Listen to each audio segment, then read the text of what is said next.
Iowa. Yes. And tonight we have a girls-boy basketball doubleheader, Clarinda Cardinals and the Red Oak Tigers. What happened in junior varsity boys play? Clarinda won 65-35 over Red Oak in a four-quarter game. We don't see a lot of four-quarter JV games anymore. 71-39. 71-39. Yeah. I was in the ballpark. 70. Close enough. Close enough. You're close. So, Matt, kind of a special night here tonight, too. I mean, it's always fun when Red Oak and Clarinda get together. Enjoy it. Yeah, and it's youth down here, youth appreciation basketball nights. All the youth basketball kids are right now. The girls' youth basketball kids are all coming out in the court to be recognized, and I'm sure they do the boys before the boys' game. That's always good to see all the kids in the gym. When Red Oak does it, it's great to see, and all the other towns do it as well. So, yeah, look at that. Look at all the kiddos coming out here and introductions being made. The band is in the house. We can't hear them tonight, but the band is here. So, both you were in Sydney last night. I was in Sydney last night, as a matter of fact. Yeah. Tell us about what happened in Sydney. Well, Red Oak got the victory last night by 3 in an exciting ball game. A girls' game only. Girls only. And, yeah, it was an exciting game. A lot of fun to watch. They came back from a deficit, you said? Yeah, they were down by about 8. They gained the lead by 1 just before halftime, and then kind of ended up winning by 3. So. And you said Emily Siebenecker had about 22 points. Career high had to be for her last night. She told me her career high is 25. Okay, so she's there, but great night. And the Clarinda Cardinals had a game last night, too, where they played at ACGC. They had a big first-half deficit, made a rally, but fell just short, losing to ACGC 62-58. So both these teams back-to-backs tonight here. We see that occasionally here in January when we get into the basketball season. And, we were talking off air that neither one of these teams have a game on Friday night, which is traditionally just a basketball night in basketball season. But we're seeing more and more unique scheduling, I guess, be the way to say it. That both teams have games Thursday night, so there'll be 3 games in 1 week, but no Friday night games. But tonight will be a good one. Clarinda comes in this game. They're 8-8 overall, 3-5 in Hawkeye 10. Red Oaks 5-12 overall, 1-8 in a Hawkeye 10. Clarinda won this matchup earlier in the year, back in December in Red Oak, and then here tonight they come into this game looking to get the season sweep on Red Oak. You and I have seen both these teams quite a bit this year, and know these are teams that have give you good effort every night. In terms of what they have quality-wise. Red Oak with 5 wins. You and I were talking. I don't know when's the last time Red Oaks had 5 wins in the girls' basketball. It's been quite a while. I think they had 4 a couple years ago. But this is a high water mark, and, I don't care who you're beating. That's significant for a Red Oak girls' basketball program to have 5 basketball wins in the season. Absolutely it is, and they've been competitive in other games. So here we are, and Clarinda should be fun, Matt. Let's take a break. Let's take a break. Okay. And we'll be back. We'll be back. Now we'll be back. Now we'll be back after this.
Welcome back to Clarinda. That was correct that time, right, Matt? What'd you say last time? Welcome back. Oh, yeah, welcome back. Now it's welcome back. Welcome back. You can't say welcome back the first time. You're such a stickler with these details. You got to start right from the beginning, get it right, and then we'll roll from here. We're good. We're good. Are you excited about the Olympics? Yeah, well, I am. Yeah, we'll change gears here for a second, but yeah, the Winter Olympics. They're going to be all over the media here next week. It's like most people don't pay attention to, especially the Winter Olympics. They're not.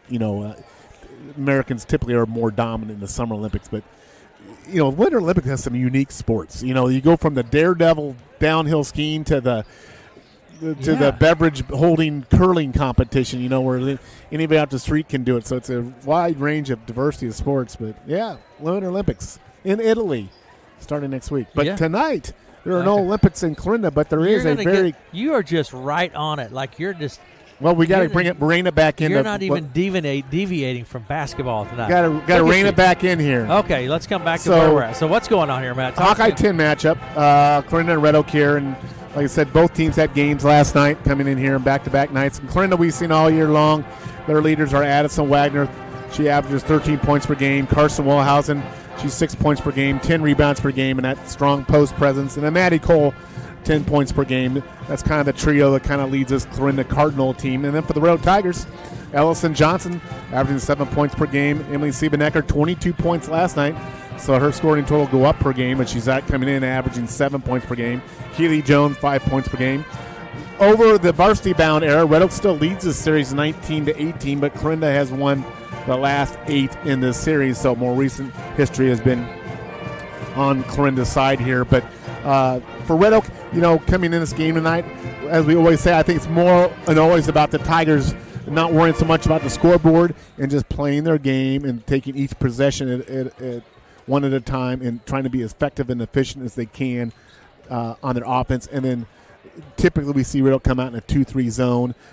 And really for Red Oak, I think it's rebounding a lot of times on that defensive glass, trying to limit second and third chance opportunities. There'll be a challenge for them with Carson Wellhausen. She's tall down there. She's one of the leaders, if not the leader in Hawkeye 10 rebounding. So that'll be a chore for the Tigers tonight.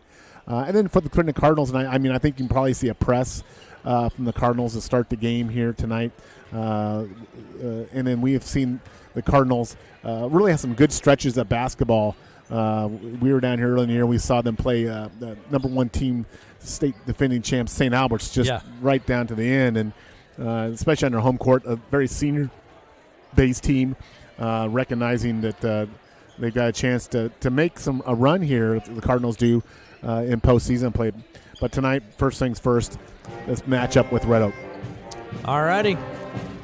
And both teams played last night back-to-back. I don't know how much that impacts.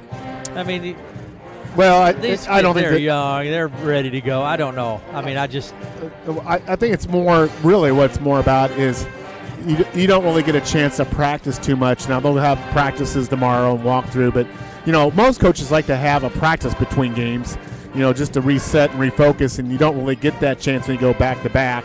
You're just playing games. And players probably like that better than, rather than go to practice, I'd rather play a game. So, from a player's perspective, that's fine. Red Oak, they're on the road twice, whereas Clarinda only had to go on the road once, so they're home tonight. So, from that perspective, you'd say it's probably better for Clarinda. They don't have to travel again tonight where Red Oak does, even though Clarinda's not too far. All right, Matt, let's take a break, and we'll come back and look at some lineups after this.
Welcome back to Clarinda. Aaron West along with Matt Davis.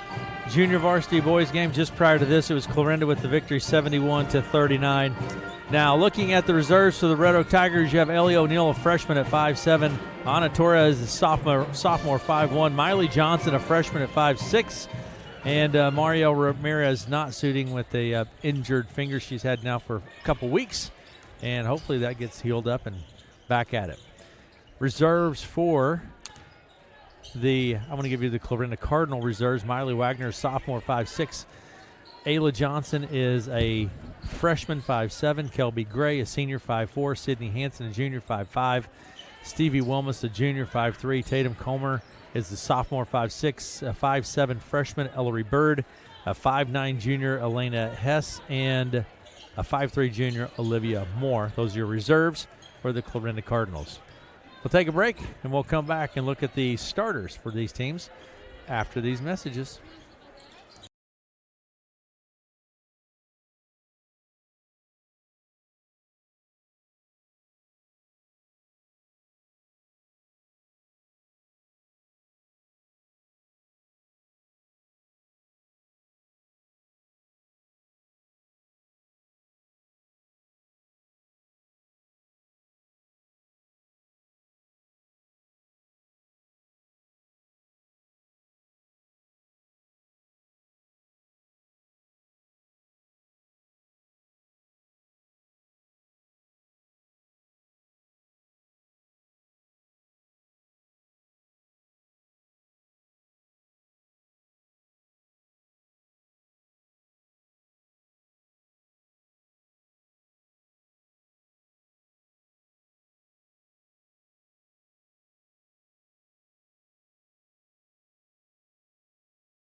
Back to Clarinda. Aaron West along with Matt Davis here in Clarinda. If you're in the area, Matt, people should head on over and watch basketball tonight. It's a pretty good crowd here. Like I said, it's Youth Sports Appreciation Night here in Clarinda, but good crowd here.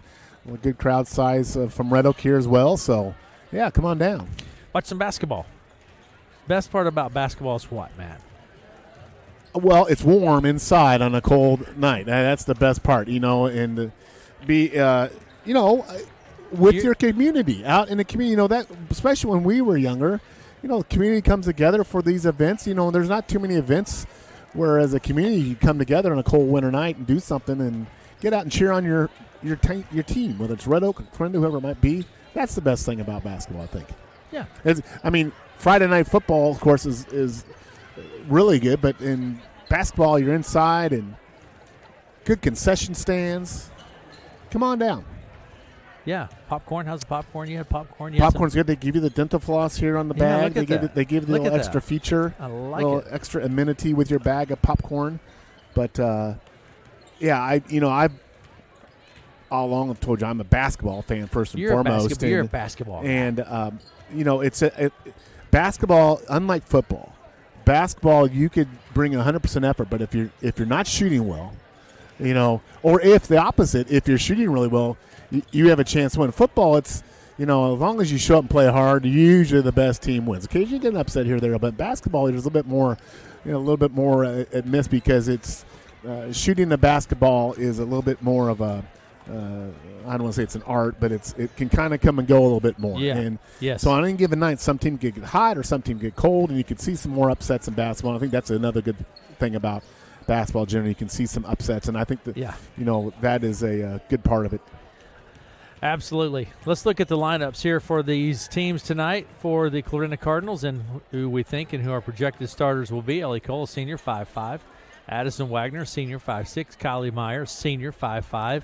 Carson Wellhausen, a senior, 6'1", and Maddie Cole is a senior, 6'2". Those numbers, we've been talking about these girls playing basketball for a long time, it seems. Since the time they were freshmen almost, I think. A strong senior group, as Red Oak has a trio of seniors too. Yeah, all these kids grow up together, playing together since grade school, and then they get on this court as a varsity, and it seems like it goes fast. You ask any of those players, I was like, boy, where did the time go when you're a senior? It seemed like it was just yesterday you started, but yeah, for a lot of these players, it's a 7-8 year process of basketball all the way from early on to where they are in high school.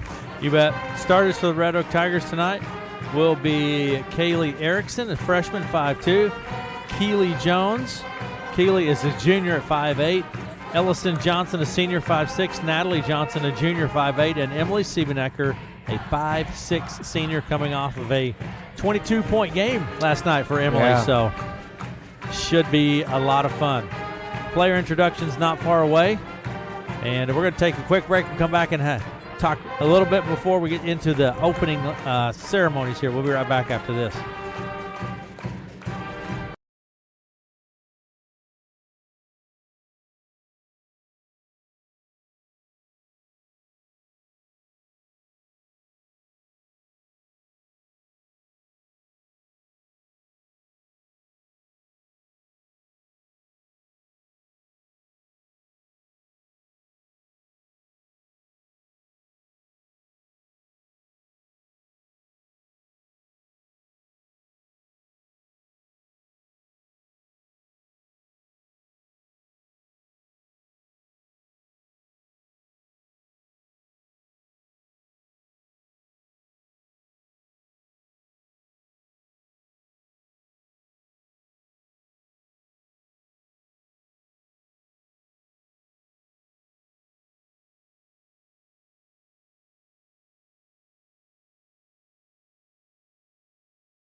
Opening ceremony is underway. We're going to step away for our national anthem, and we will be back with the opening tip right after this.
to the Clarinda Gymnasium. Carson Wellhausen at center circle for Clarinda. Cardinals in the white jerseys, red letters. Tigers black jerseys, white lettering. Natalie Johnson at center circle for the Red Oak Tigers. Officials on the court, players on the court. It's time for basketball, Matt. Here we go. Ball's in the air. It's tapped. Red Oak comes away with it. Kaylee Erickson down to the right side. That kicks it over left. Keely Jones for three, and the Tigers are on the board. Keely with a good start there for the Tigers. Steal. Tigers got the little 1-2-1-1 trap here, Aaron.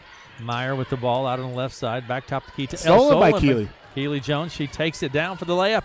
No good. Rebound, Ellison Johnson. She puts it in for two. Tigers off to a hard start here. 2 steals, up 5-0. I can't imagine a better start for Red Oak.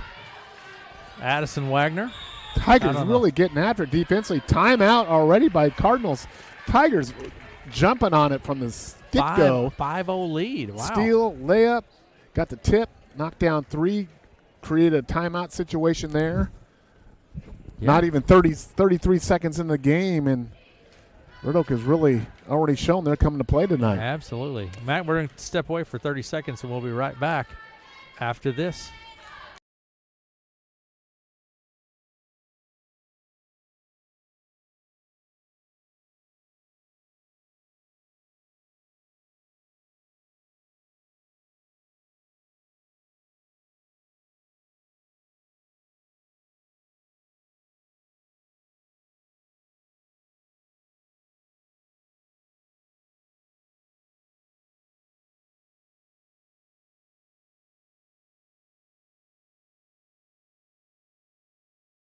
Back. Here we go. Cardinals will have the ball. Ellie Cole will put it into play for Clarinda. To Meyer. Over the right side to Maddie Cole. Looks inside. Back to Meyer on the left side. Tigers with a different defensive look, Aaron. They're in a kind of a 2-2-1, and they're extending it out very much on the perimeter. Baseline left to Ellie Cole. Back to Meyer. Inside it goes to Addison Wagner. Out of the corner, Cole. That's Maddie Cole for three. Maddie Cole. The kick out there to the 3 line from Addison Wagner, and now the Cardinals return the favor, going a little full court man pressure here. Maddie Cole for the Cardinals, Keely Jones for the Tigers. Ellison Johnson at the logo. Over to the right side she goes. Down to the corner to Jones.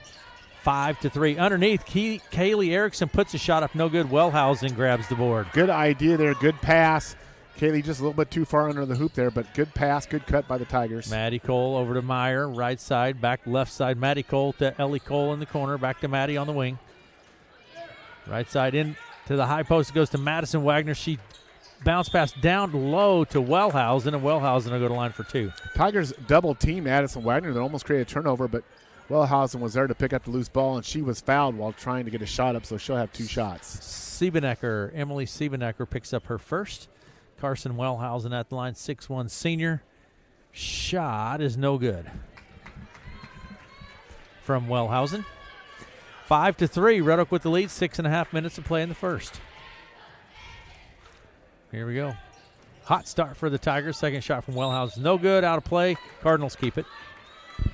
And that size advantage with Wellhausen in that low post will be a factor in this game here. Meyer will put it into play from the baseline. Ellie Cole, Maddie Cole in the corner. It's no good. Rebound, Wagner. Addison Wagner out to Maddie Cole. Top the key to Ellie Cole. Right side, Meyer. There's Wagner triple teamed at the elbow. Stripped loose and coming away with it, Natalie Johnson. Great job by the Tigers there. They converge on that interior pass to the free throw line. 3 players created turnover. That's the second time they've done that. Right side, Natalie Johnson for 3. No good. Rebound, Ellison Johnson. Chased down by Meyer. Meyer's so quick. Tigers really scrapping for the ball. Yeah, scrappy, and players on the court. Jump ball. Jump ball will be Clarinda basketball, but I think you really got to like what you see from Red Oak here first couple minutes of this game. Addison Wagner takes a seat. Miley Wagner checks in. Creating turnovers with their pressure defense here. Now they're extending a 1-3-1 out. Kind of full court here on the Cardinals. I think this has surprised the Cardinals. Miley across the timeline. Over left side, Maddie Cole. Ellie Cole in the corner for 3. It's no good. Rebound Wellhausen. There's Meyer, right side. Picks up her dribble. Passes the logo to Maddie Cole, to Ellie Cole. Inside it goes to Miley Wagner. Tries to dump it down underneath. Now does. Gets it to Wellhausen. We're going to travel. Great defense there by Ellison Johnson. Just tremendous interior defense by the Tigers there. Tigers now will have to go against this full court press against the Cardinals here. Ellison Johnson will put it into play for Red Oak. We're going to have a violation. Yeah, the Tigers are going to have to bring up some people to help bring that ball up. They've only got 2 players in. They're going to have to bring everyone up in the front court on that press to help bring it up here. Cardinals will take it out of bounds now. Meyer will put it into play. 5-3. Cardinals. The inbound pass to Wellhausen. She puts it up. No good. Meyer tries to keep it in play. Doesn't. Tigers ball. Here comes the press again, Matt. Yeah, so Tigers need to bring up their players here. They're trying to do a cross pattern here. Inbound pass to Jones. There's a good job. Yeah, it's Siebenecker. She's across the timeline. Pulls up from 3. Shots up. It's no good. Rebound Wellhausen to Ellie Cole, and Ellie will take it left to right. Hits Meyer. Down the corner, right side. Maddie Cole for 3. It's good. Maddie Cole. She likes that corner pocket 3 ball. That's her second one there now. Ball's loose, but picked up by the Tigers. Yes. Siebenecker to Natalie Johnson. She takes it into the lane. Looks at it. Nothing there. Bounce pass to Erickson in the corner. Now to Natalie Johnson. Ellison Johnson tries to pass inside, stolen by Meyer. Meyer down to the right wing. It's Maddie Cole. Deep 3 from Maddie. Rims around, and it's good. Around the world it goes. Maddie with the third 3 on the night. 9-5 now. Cardinals gaining some traction here. Knocked loose. Picked up by Ellie Cole. Foul on the play. Ooh, that's going to be on Ellison. I think that's her. It is on Ellison. Is that her first? Yeah, it's the first. First, okay. Yeah. So Cardinals with a 9-0 run now. Tigers with the first 5 points game, but Cardinals are responding here with a 9-0 run. 9-5. That's a Dolly Parton song. 9-5, it is. Over on the left side to Ellie Cole. Meyer. Nice, Aaron. Here's Ellie Cole for 3 from the corner. No good. Rebound Wellhausen, and she puts it back in for 2. Yeah, those offensive rebounds are going to be crucial for the Cardinals and important for the Tigers. That should be Red Oak basketball there. Yeah, it's touched in the corner. Miley Wagner with the tip and the steal. Gets it to Cole, Maddie Cole, to Ellie Cole. Right side to Meyer. Drives down to the blocks underneath and puts it up and scores 2. Kylie Meyer, senior, 5'5". And she's quick. Siebenecker quickly across the timeline. Hit Erickson, baseline right. Kicks it out to Jones, Good baseline passing. left. Natalie Johnson blocked by Wellhausen out of play. Tigers will keep it. Carson, one of the leader shot blockers in the Hawkeye 10, but really good ball movement there. Tigers recognizing open players there. But and Ayla Johnson checks into the game. Cole checks out. Johnson, outstanding freshman player. Absolutely. Ellie O'Neill, a very good freshman in her own right, in as well for the Tigers here. So seen some young, good, talented players here on the court tonight. Here's the shot, no good. Rebound Wellhausen to Meyer. And Meyer at the center circle. Bounces right to Ayla Johnson. Here back to Meyer, around the Cole. Meyer. Johnson, she drives. Little pull-up jumper, no good. Rebound, knocked out of play. Tigers ball.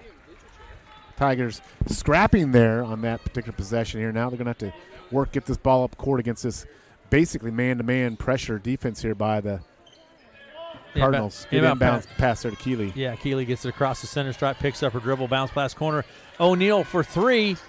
It's bounces, no good. Rebound Meyer. Meyer turns, hustles it quickly back across the timeline. Down to Cole on the right side.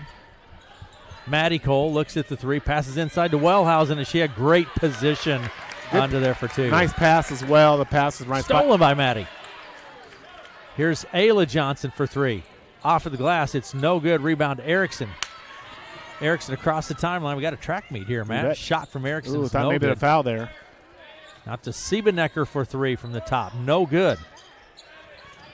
Chased down by O'Neill. She stepped out of bounds. Step on the baseline there. I like the fact that Kaylee Erickson took a left-hand drive to the bucket there, Aaron, and with the left hand made the shot attempt. That's, a small thing like that, but really showing improved dribbling skills, and that's just a freshman there. So 15-5. Cardinals have gained control, but the Tigers started off hot, Matt. Yeah. Ayla Johnson with the shot, gets her board, goes up and draws the foul this time. Siebenecker, it's Emily's second. Is that what you got her for 2, or you got? Was that on Siebenecker? I believe That's 2. That is on Emily. Yeah, it's on Emily. That's her second. Or are they saying it's on Keeley? No, it's on Emily. So she's got 2. Yeah. Ayla Johnson shot's no good. And look at this! Oh my, we've got this. We've got gifts. You see this? We've got gifts. Oh my word! Oh we my have Lord. Emily Akers in the house, and when Emily comes bearing gifts, you better watch out. Pay attention, Matt. Ayla Johnson with the second free throw. Was the shot here. good? Was it good? The second one from Ayla? Yes. And down to Keeley Jones. Keeley pass ahead, picked up by Wellhausen. Wellhausen gets it over to Maddie Cole. Pull that mic down there, Emily, in front of you. We're gonna. Can you hear me? Okay. Is it live? We're live right on the radio. Shot. Who is that from, Matt? Ayla Johnson. Ayla Johnson with 2. Drive. What do we have up here? I brought you some good selections. Did you have a birthday recently? I did. I heard about that. I did have a birthday recently. I heard. And so we're going to celebrate our birthday with all kinds of great stuff. He didn't even put his name on his own KCSI birthday list they do every day. Oh, what the? I know. He should have done that. Right? I know. I didn't do that. But, well, Emily, thank you so much. Big night at Bruner's tonight. People can stop by. Here's a shot from Johnson again for 2, Matt. Ayla Johnson just having a great game. 20-0 run here by the Cardinals. I know. Tigers get the first 5, and Cardinals now 20-5 lead. Pretty remarkable. So we're gonna have to dive into this. So we'll have first quarter here in about a minute 30. Yes. All right. So then we're gonna get into. Here's Ellie O'Neill with the shot. It's no good. Rebound Maddie Cole, and she'll take it back left to right across the timeline. Minute 18 to play. 20-5. Boy, when the Cardinals started going, Matt, they rolled. Yeah, they that pressure defense on the full court has bothered the Tigers, and then of course Wellhausen down low. Yeah, she's as hard to handle. She has 4 points tonight. Maddie Cole with the 3-pointer as well. But the Tigers here have a chance to settle down here, get a bucket. Yeah. Get something going here. There's a good drive by Ellison. She'll get 2 free throws there. But yeah, fouls on Miley Wagner, I do believe. And I think, hit a free throw here or 2, calm things down, and you get set for that second quarter. And I like the fact that Red Oak's pressing a little bit. I think that's caught Clarinda by surprise. It's created a few turnover opportunities for the Tigers. Ellison Johnson at the line. First shot is good. Emily, did you play basketball in high school? I was actually a cheerleader, so I was just checking out what cheer they were doing for that. There you go. That lit up the crowd. That got the crowd going. That comment there. That's right. That's right. So the second that got everybody riled up here. I did play a little b-ball. Did you? All right. My freshman year. What's the special tonight at Bruner's? We've got soup and loaded baked potato. I brought you a loaded baked potato to try. Oh, yeah. Joe did a little bit of work on them, like a little Texas Roadhouse style or some steakhouse where you roll it in some bacon fat and sea salt. Gray for 3, Matt. Kelby Gray. I'm going to be, Aaron and I will be taking the second quarter off. You will be on your own on the radio. I'll see you after halftime, okay, in 20 seconds? You'll be in a food coma from the look of this. Did you see this? I will not be. Oh, my goodness gracious. Here's the shot from Ellie Cole for 3. We better just warn people now that you'll be hearing sounds of munching here very shortly on the airways. 26-7. Boy, Clarinda has opened up a lead here, and that's going to do it for the first half, or first quarter, rather. Did you just accidentally say 6-7? What did I say? I mean, 26 boy, stepped right into that one. Stepped right into the old 6-7 action. I did. They say that should have been left in 2025. I'm here for it. Oh, my gosh. All right, so we're going to take a break. Okay. We're going to take a break. We're going to eat. Okay. And we'll be right back with this. Clarinda with the lead, 26-7. We'll be right back after this.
to Clarinda.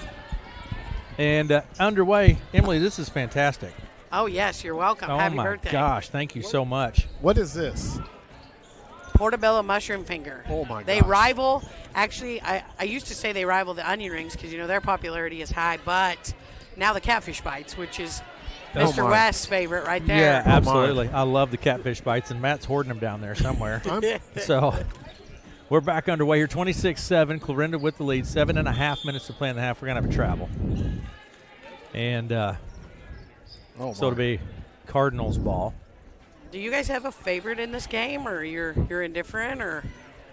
We root for the youth in this game. Well, it was just I'm a Tiger. No, I've got okay. I got the Tigers in this. Just checking. But I would say that it's a good rivalry. It has been a good rivalry. I wish it would continue on. But with the change in conferences, it'll be kind of different years come. Yeah. So it's going to change. I'm putting some sort of sour cream on it. Addison Wagner picks up a couple there for the Cardinals. 28-7. Cardinals with the lead. 7:10 to play. Cardinals with man-to-man defense are really trying to put a lot of pressure on the ball handler here. Good pass there by Ellison. A back cut by Keely Jones. Yeah, you're Siebenecker from the corner for three. It's good. Emily Siebenecker. Nice shot. A better pass to set up Emily for that shot. She knocks it down. She probably did that because of her name. Yeah. That was a good one. You bet. They're giving her 2 on that, not 3. She must have a foot on the line. I guess so. I need to rechange my stats. My stats are. She's what? She does have me flustered. She got catfish bites and portobello mushroom. With the missed 3. Her grandpa wanted me to know that she has made a 3-pointer this year. Addison has made a 3-pointer. Last time we were here, she had not, but now she has made a few. 28-9. We're going to have substitutions taking place. So I need to try. Are these the catfish bites? Those are the catfish bites, Matt. And there is Southwest Ranch. It's the orange. You can put that with the mushrooms instead of sour cream if you'd like. Orange. This is a salt little and pepper. Bit orange in color. Yes. Over to the right side, it goes to Meyer. I think there's some tartar sauce in here. Yes. Down underneath the Wagner. Wagner, nice move to the bucket, but loses it off of her foot, and it's out of play. So how long is Jay Bruner's? When did you guys open? It's been in Clarinda since 1983. The Acres have held ownership since 2008. Wow. There you go. All in the same location? No, 10 years uptown, 10 years approximately for us down on East Washington. I see. Siebenecker gets whistled for her third, Matt. It's going to send Maddie Cole to the line. First shot from Maddie is no good. When I walk into Jay Bruner's, you kind of get that I think you kind of get that big city feel, big city restaurant type of feel when you walk in there. I mean, the way the decor is, you have the 2 dining rooms set up, and then you have the front dining room set up. I think it's a tremendous atmosphere down there. Kind of, you kind of not thinking you're in a small town in Iowa. It's kind of got that big city vibe to it. Yes, we have. That's one of the greatest compliments we could get, when they say, I walk in and I forget that I'm in a small town. So we're very fortunate, that these 2 towns playing right now today. Out of the 2, we definitely have good restaurants, 3 good restaurants, and that's not always the case in every small town around here for sure. That's exactly right. Ellie O'Neill with the foul. That's her first. 29-9 with 5:58 to play here in the half. Very blessed and fortunate, Emily, for sure, without a doubt. So what is this big thing right here? That is a prime rib wrap. There are knives. You could cut that if you wanted to share. I tried prime to bring rib, you said? Prime rib, yeah. Oh, well, that's prime mine. Prime rib wrap. That's mine. A wrap. There's silverware in the other sack. I'm claiming that. Wellhausen scores 2 more. Aaron, you've got to do play-by-play duties. Yeah, I know. You don't have Wellhausen. You have obligations. Whose birthday is it? Erickson. Yeah, that's He's got obligations. He's like the lead driver. You can't. You've got to have the lead driver. I'm extra. Maddie Cole is going to be fouled by Natalie Johnson, and that's Natalie's first personal foul. Oh, this is. Did you bring us real silverware? Yes. Oh my gosh, real silverware. I'm going to have to turn his mic down, Emily. I'm going to have candles? Are we going to light candles up here? We can if you need to. Shot was good. Ellie Cole. Here's your 4. Picks up another. So I'm going to cut some of this for the birthday. That girl's really good at volleyball. Matt. Which one's that? That one that just shot. Is she as good at basketball? Yeah. From Red Oak? Yeah, She is? yeah. Absolutely. Okay. Here's Maddie Cole. 23. Maddie Cole with another 3. Here, 23. There's your Natalie slice Johnson. of birthday cake. Oh, yeah. Look at that. Look at that. One little tiny He little wants bite some out of that whole big thing. No, that's good. Shot inside Well, from if you need more, let me know. Keely Jones. Rebound by the Cardinals. Meyer with the ball. Goes back top to Addison Wagner underneath to Wellhausen. She spins, puts it off for the glass, and scores 2. Yeah, Ellison did everything she could there, but good pass in there. Wellhausen had position and just turns around and shoots the ball. She has 8 points on the night. And we're going to have a timeout here for the Tigers. Goodness, that gives me time now. I can really dive into your I can really go to town here. prime on this rib wrap. It's only a 30-second. No, we tell them we need a full timeout. I don't think they're going to. If the cheerleaders don't come out to the court, it's only 30 seconds. It's a 30-second timeout. You better eat quickly. If the pet band doesn't stand up. Oh, wait, are they gone? No. So how are your pies doing down there?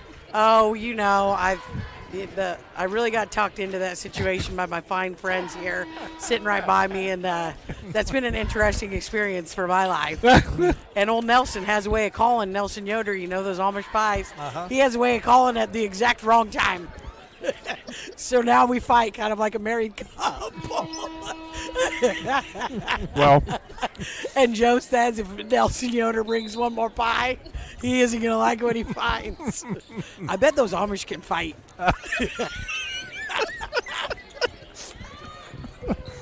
Oh, my gosh. Basketball. We got to talk basketball here. Well, I was trying to incorporate the physicality of the game into it's an athletic reference. Right.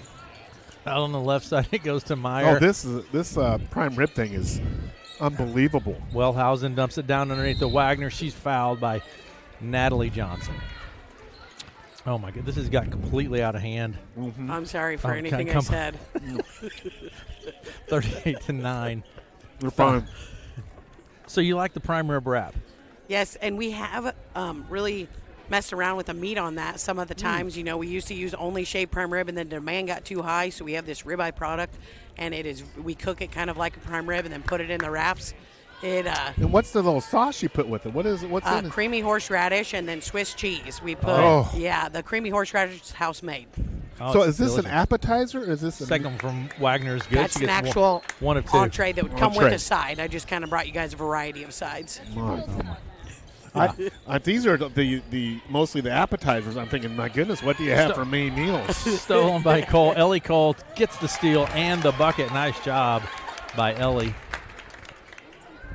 And Tigers get the ball inbound. Keeley with the pass to Natalie. 41-9 is our score. Here's the shot from Erickson. It's no good. Rebound, Wellhausen. And she's fouled. Tigers got a good look there, just couldn't knock it down. Tigers have had some success here breaking this press. But, you know, when you get that press, it speeds you up. And you typically go a little faster than you want to when you get down to the other offense in there. Kind of hard to settle down and work your offense because you're kind of rushed with that press. That's what it typically does to you. Wellhausen here with 2 shots. First shot from Wellhausen's no good. You want some more of that prime rib stuff? No, I'm going to wrap up till we get to halftime, and then I'm going to dive in. We're going to talk to Emily about softball. Softball? My favorite sport. We're going to talk to Is she a softball player? Oh. All of the above. Coach, player, Olympian. I mean, that last one was not true. But not true. Could have been. In your mind. Well, in your mind. Second shot from Wellhausen is good. Yes, exactly. 42. Olympics are coming up, you know. Winter they Olympics. are winter games. I always thought I could be a good curling. Curling, you know, it's pretty much just like a barroom sport. I think I could be good at that. I wish you would have tried. Erickson. If I could hold a beverage while I'm doing it, I'd probably be even better. True. Okay. Shot was blocked. Gray comes away with it across the timeline to the top of the key. It was left to Ayla Johnson. She takes it into the lane. And they're going to count it. They're counting the bucket. I thought maybe the foul was before the shot, but they're going to give it to her. So she'll have an and one for Ayla Johnson. Yep. So who was the foul attributed to, Matt? They are giving that to Ellison Johnson, I believe. We'll see. 22. First shot. That would be her third, if that's correct. I believe that's Ellison's third. She's on the bench. And then Anna Torres comes in. Natalie Johnson out for the Tigers. Yeah, it was on Ellison. That's correct. What's the record of the teams? Do you guys know? Clarinda's 8-8. Red Oak's 5-12. Yes. Okay. They both played last night. Yeah. Clarinda lost a tough one to ACGC. Red Oak beat Shenandoah, so they're playing back-to-back. It's a little bit tough on them here. So Kylie Meyer gets the steal, and then it draws the foul. Keely Jones gets whistled. I think that's Keely's first. Oh, man, I could get all these stats off this nice little sheet here. They provide you with that. Oh, yeah. We get up here, we get. What a rebel idea. Finally tonight, all our stats are worth the wonderful meal we've been provided here in the KCSI suite. Just tap my shoulder if you guys need to know anything. Senior, the heights. I can tell the heights. The heights. Kylie Meyer with the shot is good from the foul line. She's 5'6", 5'5". I tell you, Kylie Meyer is fast. I don't know what her size is. Oh, she is fast. Oh, my goodness, she is She gets them fast both. and quick. She can shoot free throws, too. She got them both. There's an example right there. 47-9. Now, the girl with the ball here, Miley Johnson, she's got some talent. She's just a freshman, and she's going to be blocked by Wellhausen. You see these freshmen, and they get bigger and stronger, of course, as they grow, but you can see the talent, and Miley Johnson has really come on in the last 3 or 4 games here at Red Oak. She's been more assertive, shooting the basketball and out on the court, and that's just confidence. When you're a freshman, you gain some confidence when you play, and that's a good sign for Red Oak to see Miley Johnson getting some of that here later half of this season. Ball around to the right side to Ayla Johnson. Out to Miley Wagner. Underneath it goes to Addison. Nice Wagner. job by Addison to take it in for 2. Addison seals off her defender, be able to receive the pass, and then it's a layup easy there. Stolen in now, bounced by Clarinda. Ayla Johnson takes it down the left side of the lane. Nice move to the bucket. Shot's no good, but Miley Wagner is there for the easy putback. Clarinda really in control of this game, man. They have really, since that opening the kind of couple minutes, they have just cranked down this press. Yeah.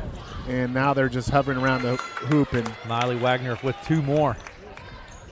We're going to be already in a running clock situation. So Erickson takes it to the corner. I'm not sure. I don't know if we've had a running clock situation in the first half yet, have we, this year? Well, what is the rule on that? Well, I think it's second half. It's second half, 35 points in the second half, and it goes to continuous clock. Okay. So we have to get to the second half before that. So at what point does it stop? Only for fouls or timeout or something? Yes, only fouls and timeouts. Timeouts, and yeah. And that seems like, when we say it in terms of Red Oak, but we have seen the last couple of years where Red Oak this is really unusual here because Red Oak has been, I'd say, fairly competitive in most of the games this year. And you tip your hat to Clarinda here. They really cranked it down here since a couple minutes. But and the Red Oak's a little short on their team. Of course, Mero Ramirez has been out for 3 or 4 a couple weeks now. And that when you have short on numbers, losing this, especially someone like Mero who is very good with being able to dribble and pass the ball. That's a big. She handles the ball for Red Oak. Yeah, that's a big loss for the Tigers not to have her out there. 51-9.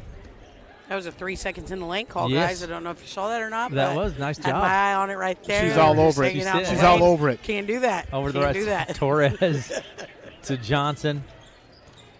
Now Erickson out on the right side spins down to the bucket and puts it in. No good. Rebound, Ayla Johnson. Again, another good assertive move there by Kaylee. Just didn't go for her.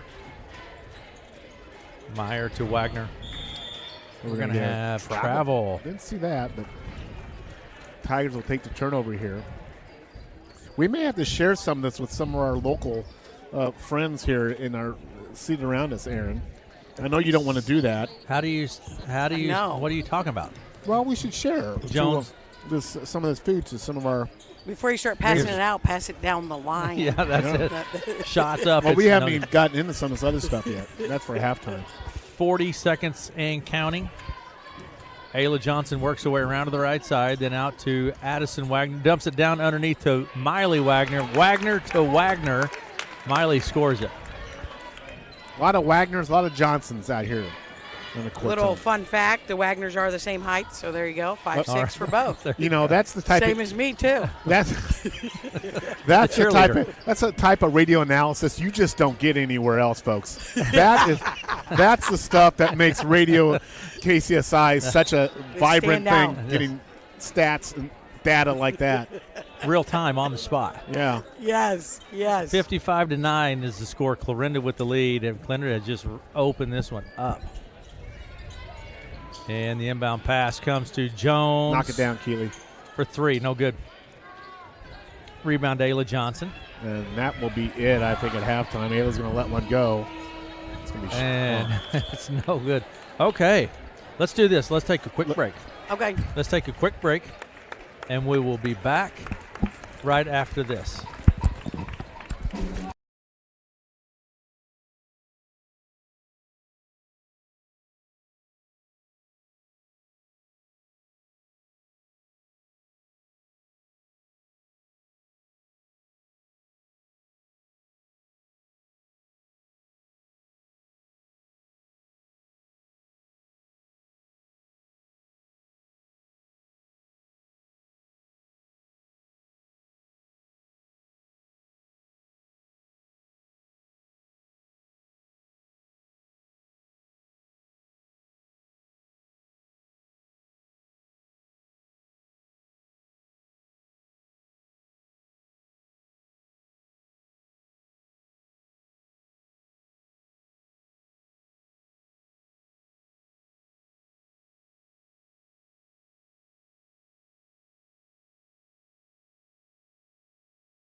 Back to Clarinda. Okay, Emily. Yes. The catfish bites are great. The prime rib wrap is great. The twice baked potato, what is that? Loaded potato. Yes. Fantastic. A little bit of sea salt on the outside, not that anyone eats. Oh my goodness. What are we doing here? Do you see this that's going on? They're hitting. So it's like a hockey, yeah. And this young man just nailed it. He won something. I mean, he just absolutely nailed it. That's awesome. So, Emily, let's talk for just a second about softball. Yes. What's going on with softball? So right now, even though the weather wouldn't show it, we are having signups for our summer youth league here in town. And that usually runs about K to 7th grade because, in Iowa, the 8th graders usually go up to the high school team. Yeah. And so we really filled a need A few years back, a board and I came together and we thought, you know what, like we kind of need a central, the club teams are kind of going all different directions and those aren't for everyone. And so we thought, hey, let's make a youth organization here in town, runs out of the Clarinda Lead Center. And so we get a lot of parent volunteer coaches. They help run some practices and help us out a lot. The first year we ended up with about 50 girls, and last year we had about 70. Wow. So the need was there. Yeah. Some of them still go play on other rosters, traveling teams on the weekends. We tried to stay away from the weekends. And in forming this group of players, we also got with the surrounding towns, Red Oak included, and we created kind of what the boys have. We mirrored what the boys have done with SWIBA. We call it Swizzle. It wasn't very creative, but Southwest Iowa Softball League, because they are Southwest Iowa Baseball Association. And so we got with the surrounding towns around us. They kind of felt a need too, because we wanted to play, within a 60-mile radius instead of, you got to go to Des Moines to play some games, or you got to go to Kansas City, or, we didn't want to tax the coaches, because as Wheatley got older, she's 9 now, and this was a few years back, I was like, if I'm going to coach a team, do I call up, Aaron and Melanie and say, who do I call for the youth softball in Red Oak, or who do I call in Creston or Shan? So this was kind of a formative thing. It is very much not fully like all gears running in one direction, but we had to start somewhere. So the Swizzle, last year we probably tripled our numbers of active participants, and what does the rules look like, and what's the game time, what's the ball size, all the different things we had with that. So we think it's a lot of competitive league. We think it has a lot of room to grow with the competition. We just hope people are still signing up at the local level, no matter what you got going on with some competitive leagues and some of these joint ones. We really like the locality of it. It gives people a centralized option. Yeah. Like I said, whenever I got involved, I was kind of asking some questions around March. I thought I was way ahead of the game. Clearly, I was very wrong, and I've been wrong before. Joe, did you hear that? I said I've been wrong one time. We are recording this too. Hopefully, make the record show. Yes. Wrong that one time. So I asked, and girls Wheatley's age had been formed in January. So she had no opportunity that year. I was late to the ticket, and it was kind of like, unless I went out and like grassroots, tried to get some more girls that were 8 and under, at the time Wheatley was 7, there wasn't an opportunity for us. And so in a small community, when you see a need, you try to fill it, you try to problem solve rather than complain. So we said, you know what, maybe there is a hole. And obviously the numbers will show that we've had a lot of participation in it. This is the last week to sign up. So we've kind of had the sign-ups out there for a while, and with the holiday in there, people kind of aren't thinking about softball in the summer, and especially with this weather. So we just want to really encourage people to get down to the Lead Center, mostly for the uniform. If they do miss the sign-up, it doesn't mean that they don't get to go out for the summer. Just a little more challenging on the uniforms and the ordering and some different things like that. So we just encourage everybody to come, sign up. If you're in the Clarinda rural, whatever they call it, the metro, the city, the metro, the Clarinda metro. If you feel like Clarinda is where you'll play sports. So question for you. If you're a parent out there and you have, say, a 2nd, 3rd grade daughter and never really played softball before, is this a fit for her? Yes, that is very much another reason. Some of these club things, and my husband was very much, we got started in wrestling at 3 because he thought you could not be a state champion if you didn't start at 3 right when you got out of diapers, and this is not that. So I want to really encourage people that if they haven't thought about softball before, I'm glad you brought that up. This, even if you're in 4th grade, 5th grade, there's opportunities for you to grow. We can't say exactly how many teams in each age group because we don't know that until we have our solid numbers back.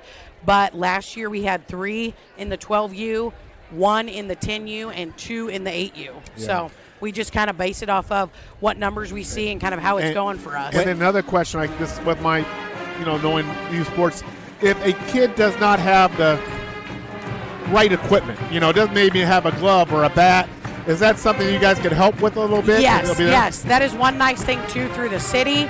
They get a lot of stuff donated to them or given back, and they don't know where to give it to and how to, disseminate that.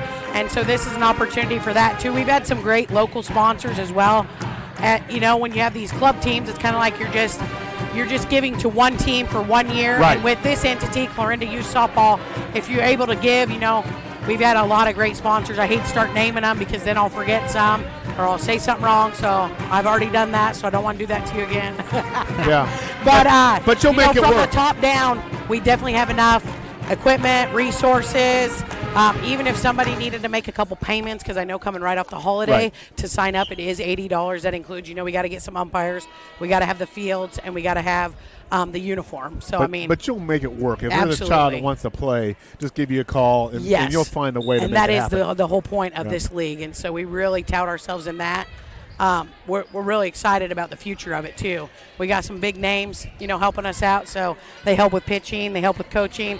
We got some people off the state the state team that went to state softball for 2001. So some of those people are back around here helping out with that. So it doesn't lack talent. So this is not your patty cake league. If some people say the rec league is this or that, and we're definitely competitive, and we're out there to win some games, and so everybody has some fun. Get down and sign up. Yes. Sign-ups are underway. Yes. Shot from Jones is good. Keely Jones and the Tigers are on the board. Very good. Tigers starting the second half as they did the first half. So is there a deadline for that, Emily? Yes, January 31st. We'd like to kind of right up here real soon. Because then we get with the other towns and plan the games. Yeah. So that's kind of why it has to be a little accelerated. Some people like me obviously didn't start thinking about it till March. We like to get our numbers in so then we can meet with the other towns and say, what age groups do you have, and where did yours all fall? So a lot of them right around here. Big block by Wellhausen there. Very good. All right. Very good. While you were talking that, I've been eating. A shot from Cole. Maddie Cole having a game. She has 14 in the first half. A little runner there on the baseline for puts up a couple Maddie more. Cole. Is this continuous clock then? Yeah. It is. This will be continuous clock. So over to the left side it goes to Siebenecker. Drive down toward the baseline. Underhand flip around the back there by Emily. I think she didn't mean to do that. I don't know if that was intentional or not, but it happened. A little Harlem Globetrotter there, razzle dazzle. Natalie Johnson to Siebenecker. Here's Natalie for three. Good shot. Get in there. Good. Rebound, Maddie Cole. Maddie to Addison. I'm sorry, to Ellie. Underneath to Addison Wagner for two. Nice ball movement there by the Cardinals. Addison with 9 points on the night. So what is this that I'm eating over here? Oh, that's a pork chop. Oh, my God. That's a pork chop? He's just having a smorgasbord. Nothing for the birthday boy. It's like some sort of – it's life-changing. It'll change your life. It is. That's why I had to bring you guys real silverware. Yeah. This is life-changing food. I didn't want the scent up here, but which one of you likes the livers? So these two right here. All of them. Yeah. They all raise their hand. They are either a love or a hate. I love them. Okay, I'm sorry. I'm going to have to remember that. Allie and I love them. 61-11. Nelson Johnson on the drive. Going to get foul on the floor. Two shots. Maddie Cole, I think, with the foul. Maddie Cole. That's her first. So, Matt, what? Me. Work? Yeah, you. Me. Yes. Okay. Basketball game time for a second. Question. Oh, basketball question. Yeah, basketball question.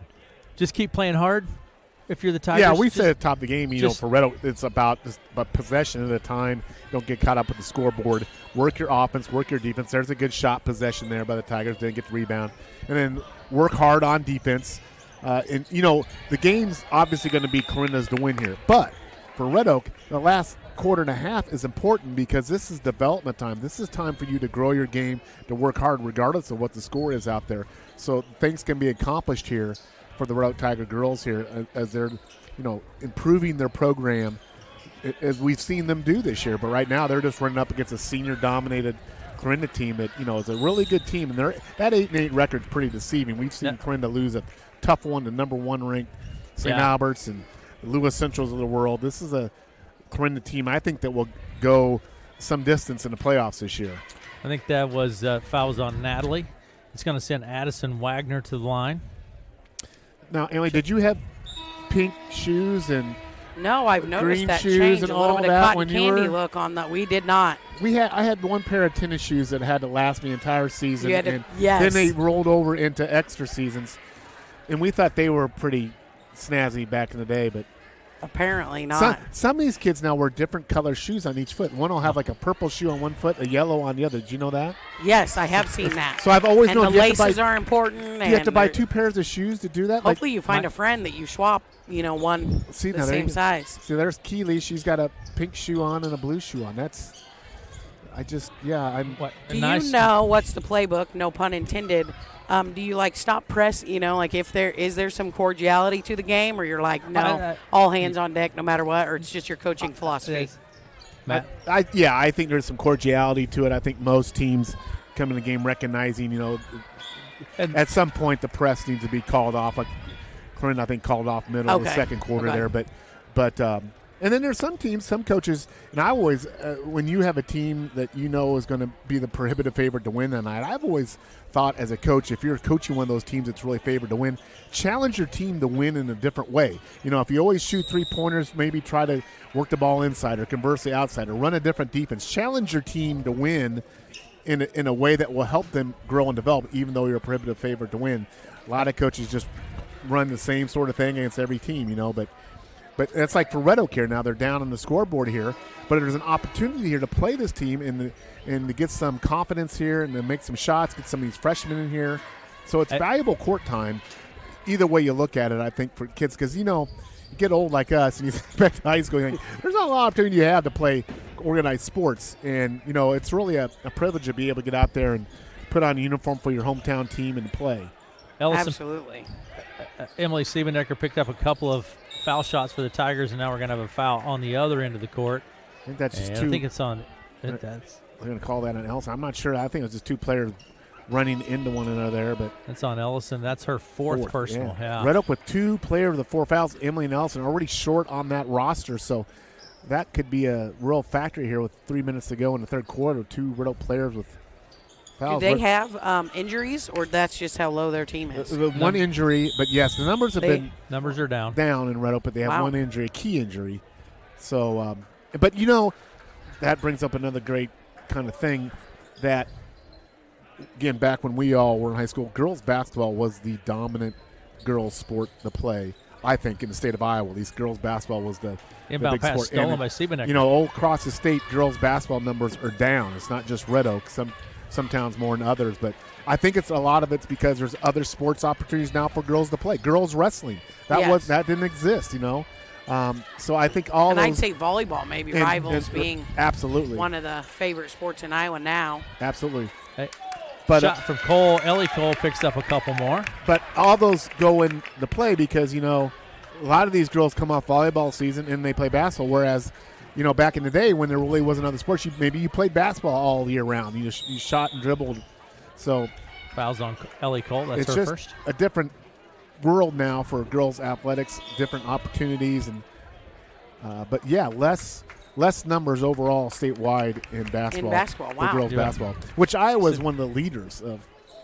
Did you play 6-on-6? You didn't play 6. You're not that old. No. You're not ancient. She was a cheerleader. She was a cheerleader. Oh, sorry, you're a cheerleader.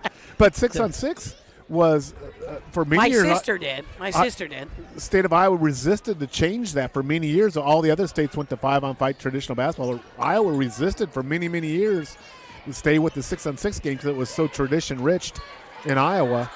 But eventually, yes, of course, making a change to 5-on-5 basketball. Over the right side, it goes to Hansen. Back top key now to Miley Wagner. Johnson into the lane, kicks it top key to Hess. I do think there's something to be said for the 4-sport athlete. Yeah. I like it when we had, we relied on each girl to play each sport in its own right. You kind of got to work with a few different people, and some other people got to shine. And Jersey Knight was the most recent example of that. She's just an all-around athlete, and Red Oaks had some good ones. Kate Walker comes to mind. I think there was a day where Kate Walker competed in the state track meet and the state tennis meet on the same day. I think that's right. Shot from what Johnson. Year did she graduate? That would have been 2014, 2015? I coached softball back around there, so I think I remember that name, even in the softball. Logan Hughes at Shenandoah was a great all-around athlete, I thought. 67-13 inbound pass to Ayla Johnson. She goes right to Hansen. if you're going to say any more deep names, my maiden name is Emily Wheatley, so that'll be more recognizable if you want to go further down. If you want to go down. The great Emily Wheatley. There you go. All People right. might recognize that more than Akers. Third quarter's over, 67-13 at the end of the third. We'll take a break, and we'll be back right after these messages. You have to have some of that.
Welcome back, and here we go. Fourth quarter underway, 67-13. So, Matt, just play hard. Yeah, just play hard. Run your offense. Execute offensively. Work hard defensively. Work on rebounding. The Tigers started off, again, probably the best start you can imagine for Red Oak, and then, the Cardinals just took off. I think the Cardinals got a rude wake-up call there. The Tigers came out of the press, and I like that fact of the Tigers, throwing a little something. And I think that's something they couldn't have done a year ago, the press on like that. I think that's just to the credit of the Tigers' growth here as a basketball program. I mean, the scoreboard doesn't reflect it tonight, but we have seen it through this year. And like I said, they're coming off a game 2 last night, and this is 2 road games back-to-back for Red Oak. Miley Johnson drives down to the blocks, picks it up, passes out to O'Neal. The freshman there. Ellie takes it to the hoop. Nice move to the bucket. There's Siebenecker blocked by Miley. Wagner bounces out of play. Cardinals will have it. But there's the Tigers just staying tenacity on the offensive glass there. Didn't get rewarded, but 2 freshmen there really battling on the boards for the Tigers. And Ayla Johnson goes right to Hansen. And back to Wagner over the left side to Ayla Johnson. Top of the key to Hess. Elena Hess. Gray to Wagner at the top of the key, working some time. There's a reverse layup. It's no good. Rebound, O'Neal. Emily very careful not to foul there straight up, because one more and she will be out of the game. So she did a good job there not to foul, man. And Siebenecker takes it from the foul line and drops it. Nice little ball fake there by Emily, and she knocks it down. 6 points on the night for Emily. Cardinals with most of their reserves in here now for this fourth quarter. We're going to have a jump ball. So from the Clarinda perspective, all these girls getting some valuable varsity time that they would not normally get maybe. So yeah, both teams here, running clock situation, but both teams here getting some good opportunity here. When I say that, it's one thing to go against if you're a JV or a freshman to practice in a practice gym. Yeah. But when you get in front of the crowd, the lights are on, varsity speed. It's another situation, and that's experience you can only get in the game. So for both of these teams with the young players out here, this is a big moment. Student bodies here watching the game, and you just can't replicate that in practice. Over the right side to Hansen. Pressure from Torres. She drives down to the baseline, puts up the shot. No good. Rebound, tied up. Jump ball. Tigers ball. Of course, the Tigers short on players, so they'll be rotating in and out here. And Ellison Johnson will put it into play for Red Oak. 4:56 and counting. Continuous clock situation. I believe the Tigers will be back in action Thursday night, right? Yeah. No game Friday night. No game Friday. But they'll play AHSCW Thursday night. We think that's in Red Oak, I think. You will check on that. We will be covering that game. Miley Johnson with a shot. No good. Ball will stay. Having the opportunity to see Miley play a few times, I'm impressed with Miley. She's not timid out there. No. She's definitely looking for a shot and being assertive with the basketball. And, you don't get hung up on the scoreboard. You don't get hung up on whether your shots go in or not, because you can contribute in basketball a lot of other ways than just making points. Yeah, just like that steal, and Hansen comes away with it, gets to Hess. At least that's what the coach told me. Coach Davis, Coach Martinez Davis, don't shoot the ball. You can contribute by sitting on the bench. Cheer hard for your team. Got to go across the baseline, step on the baseline there by the Cardinals. So turns it over to the Tigers. 3:56 and counting. 67-15 is the score. Tigers with the ball. Erickson across the timeline. Over the right side to Ellison Johnson. Works her way down to the block. Spins, squares up. Nothing there. Now to Miley. Erickson looks at the three. Looks inside. Bounce pass inside to Miley. Johnson spins. It's knocked loose, out of play. Cardinals ball. Good entry pass to Miley, but good defense there by the Cardinals. 3:25 to go. Running clock here in the game. We'll have the boys game about, I'd say 15 minutes or so, 20 minutes after the conclusion of this girls game. Yep. Hansen for three. It's good.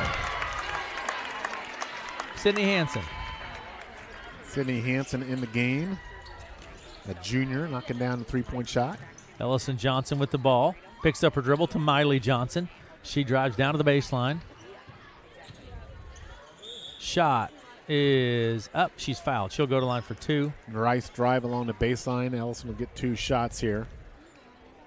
And who is that foul on, Matt? 22. That's on Elena Hess. That's her first. Ellison Johnson at the line. Shot's a little short. Off the front of the rim. No good. 70-15. Here's the second one from Ellison. Snaps the net with this one.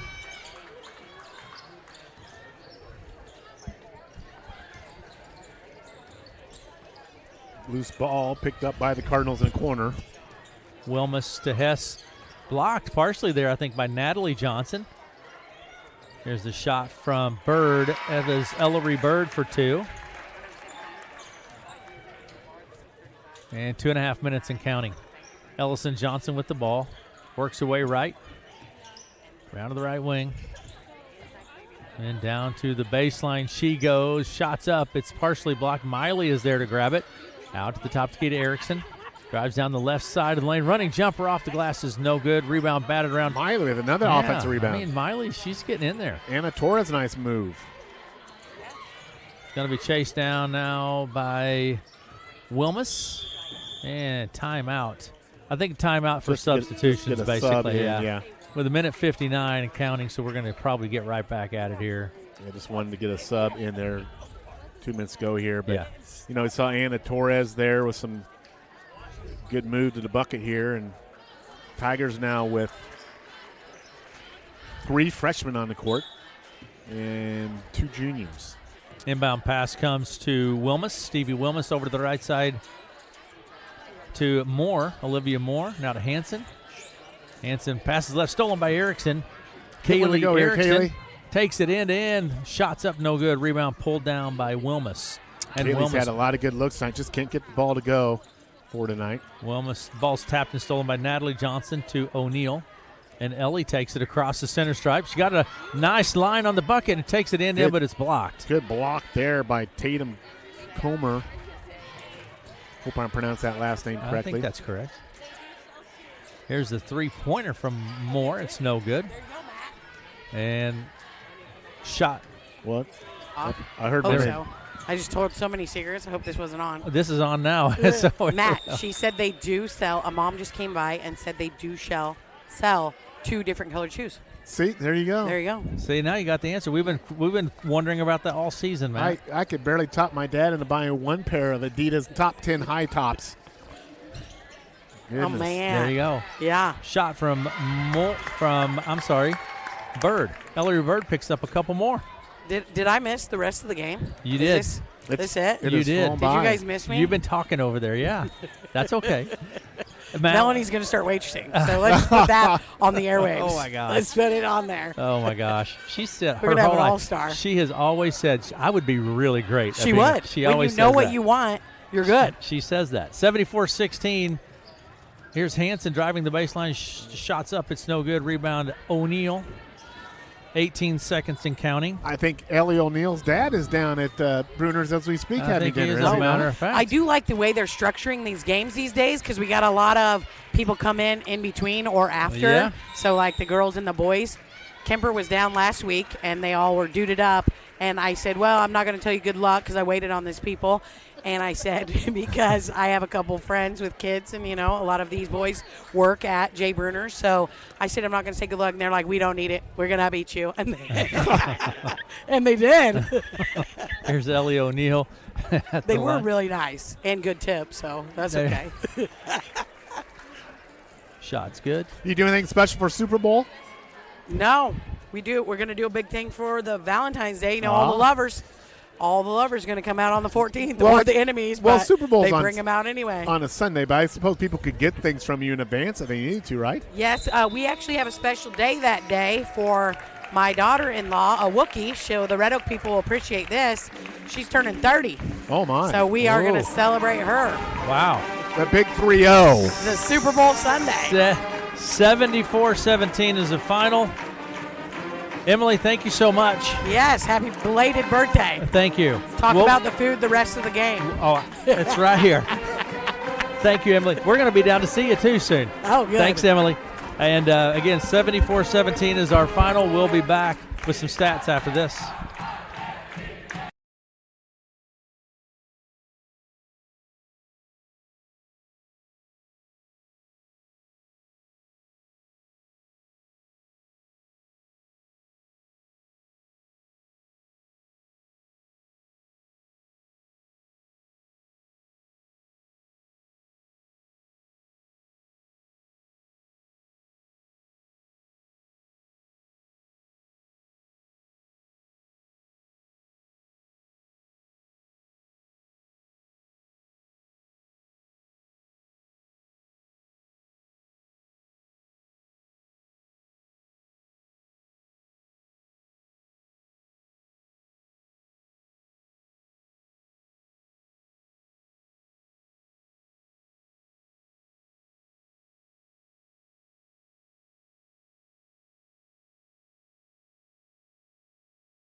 Head coach of the Red Oak Tigers with us, Carter Bruce. Coach Bruce, I told Matt after the first, minute of the game, you couldn't have imagined a better start for the Tigers. Great start, but then, boy.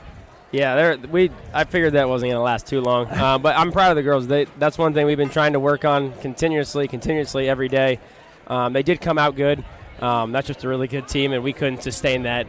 You came out in the press, too. Yeah, we've been putting that in a little bit. We put it in last week. It kind of brings a little bit of a different energy, and I think some teams kind of throws them off. But a good team like that settles in pretty quick and takes advantage of what we're in. So, well, last night Sydney had a great game.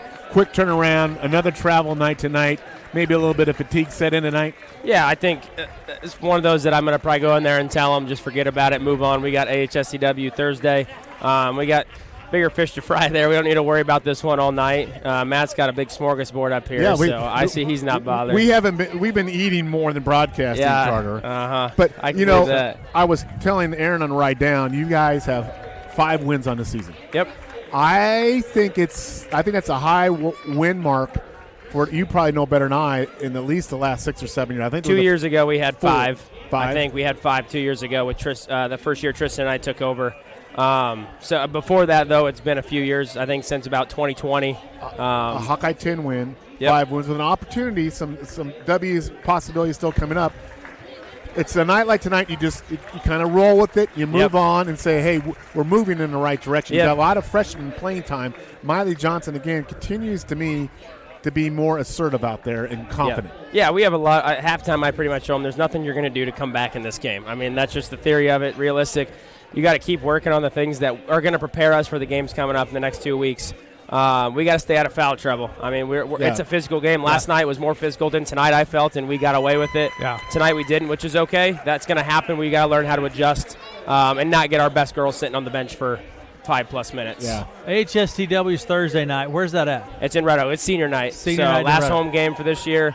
It'll be It does seem possible last home game of the year. It doesn't seem possible. Yeah, it's crazy. It's been a fast season. We got them, and then we got 2 more weeks, and we'll be going. Hopefully we can make a run in postseason, and these girls are preparing. So very good, well, Coach. Very proud of you. Keep going. Keep grinding. Thanks for the mushroom. Take the whole bag here. Give it to your team. Thanks for coming up, Coach. We do appreciate it very much. Thank you. Thanks, guys. Let me give you some. Sauce. Oh, hey, take some sauce. So Emily's going to make sure you get the sauce. Emily, take care. Take there some you go. sauce. There you go. Thank you. Yeah. What?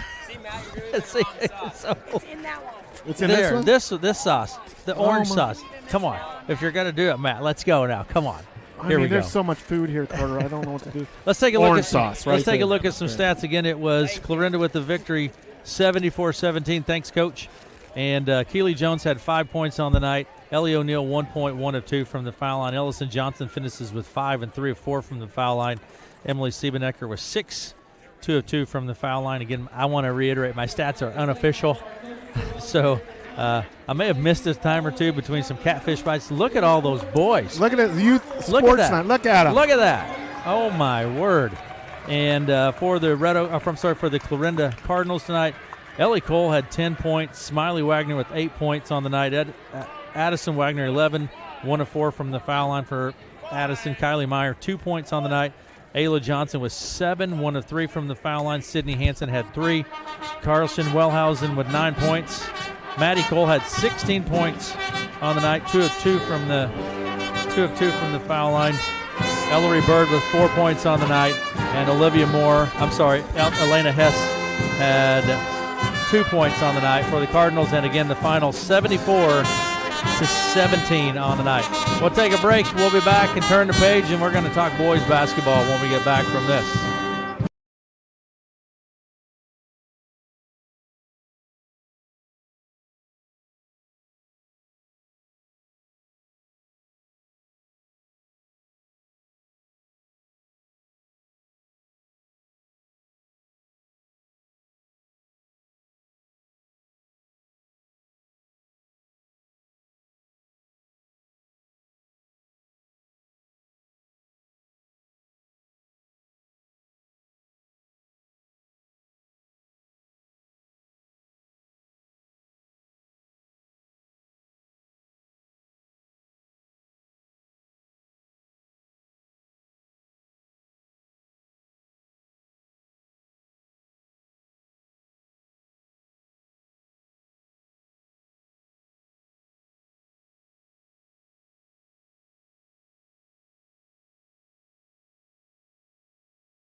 Davis. Matt, how was the prime rib wrap? I need a nap.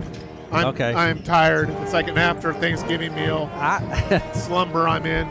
So, Matt, I think we have the potential to see a good game here.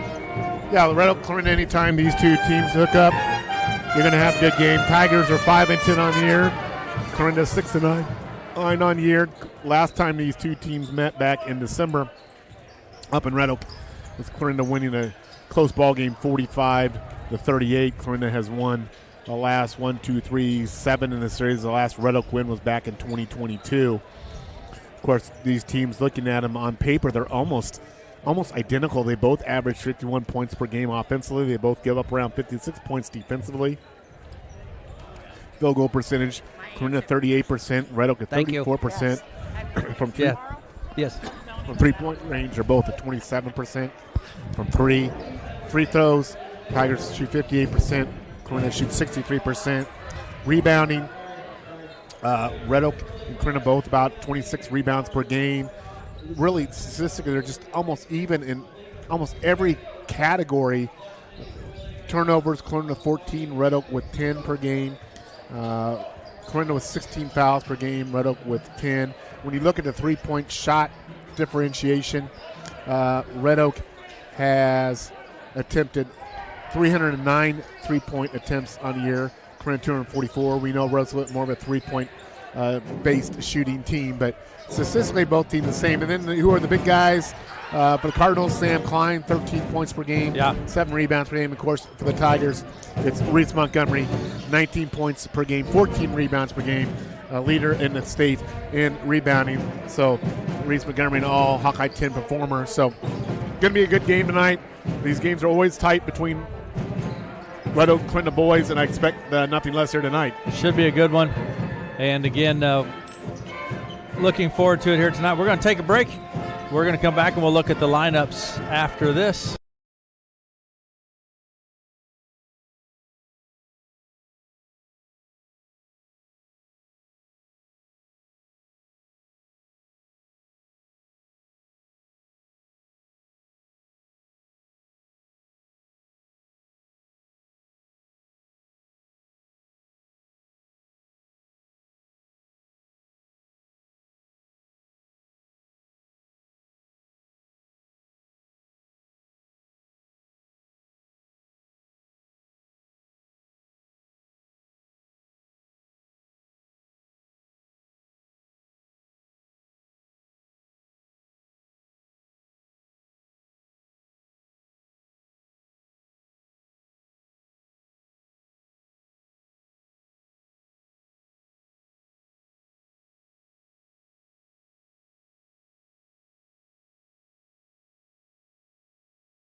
Welcome back.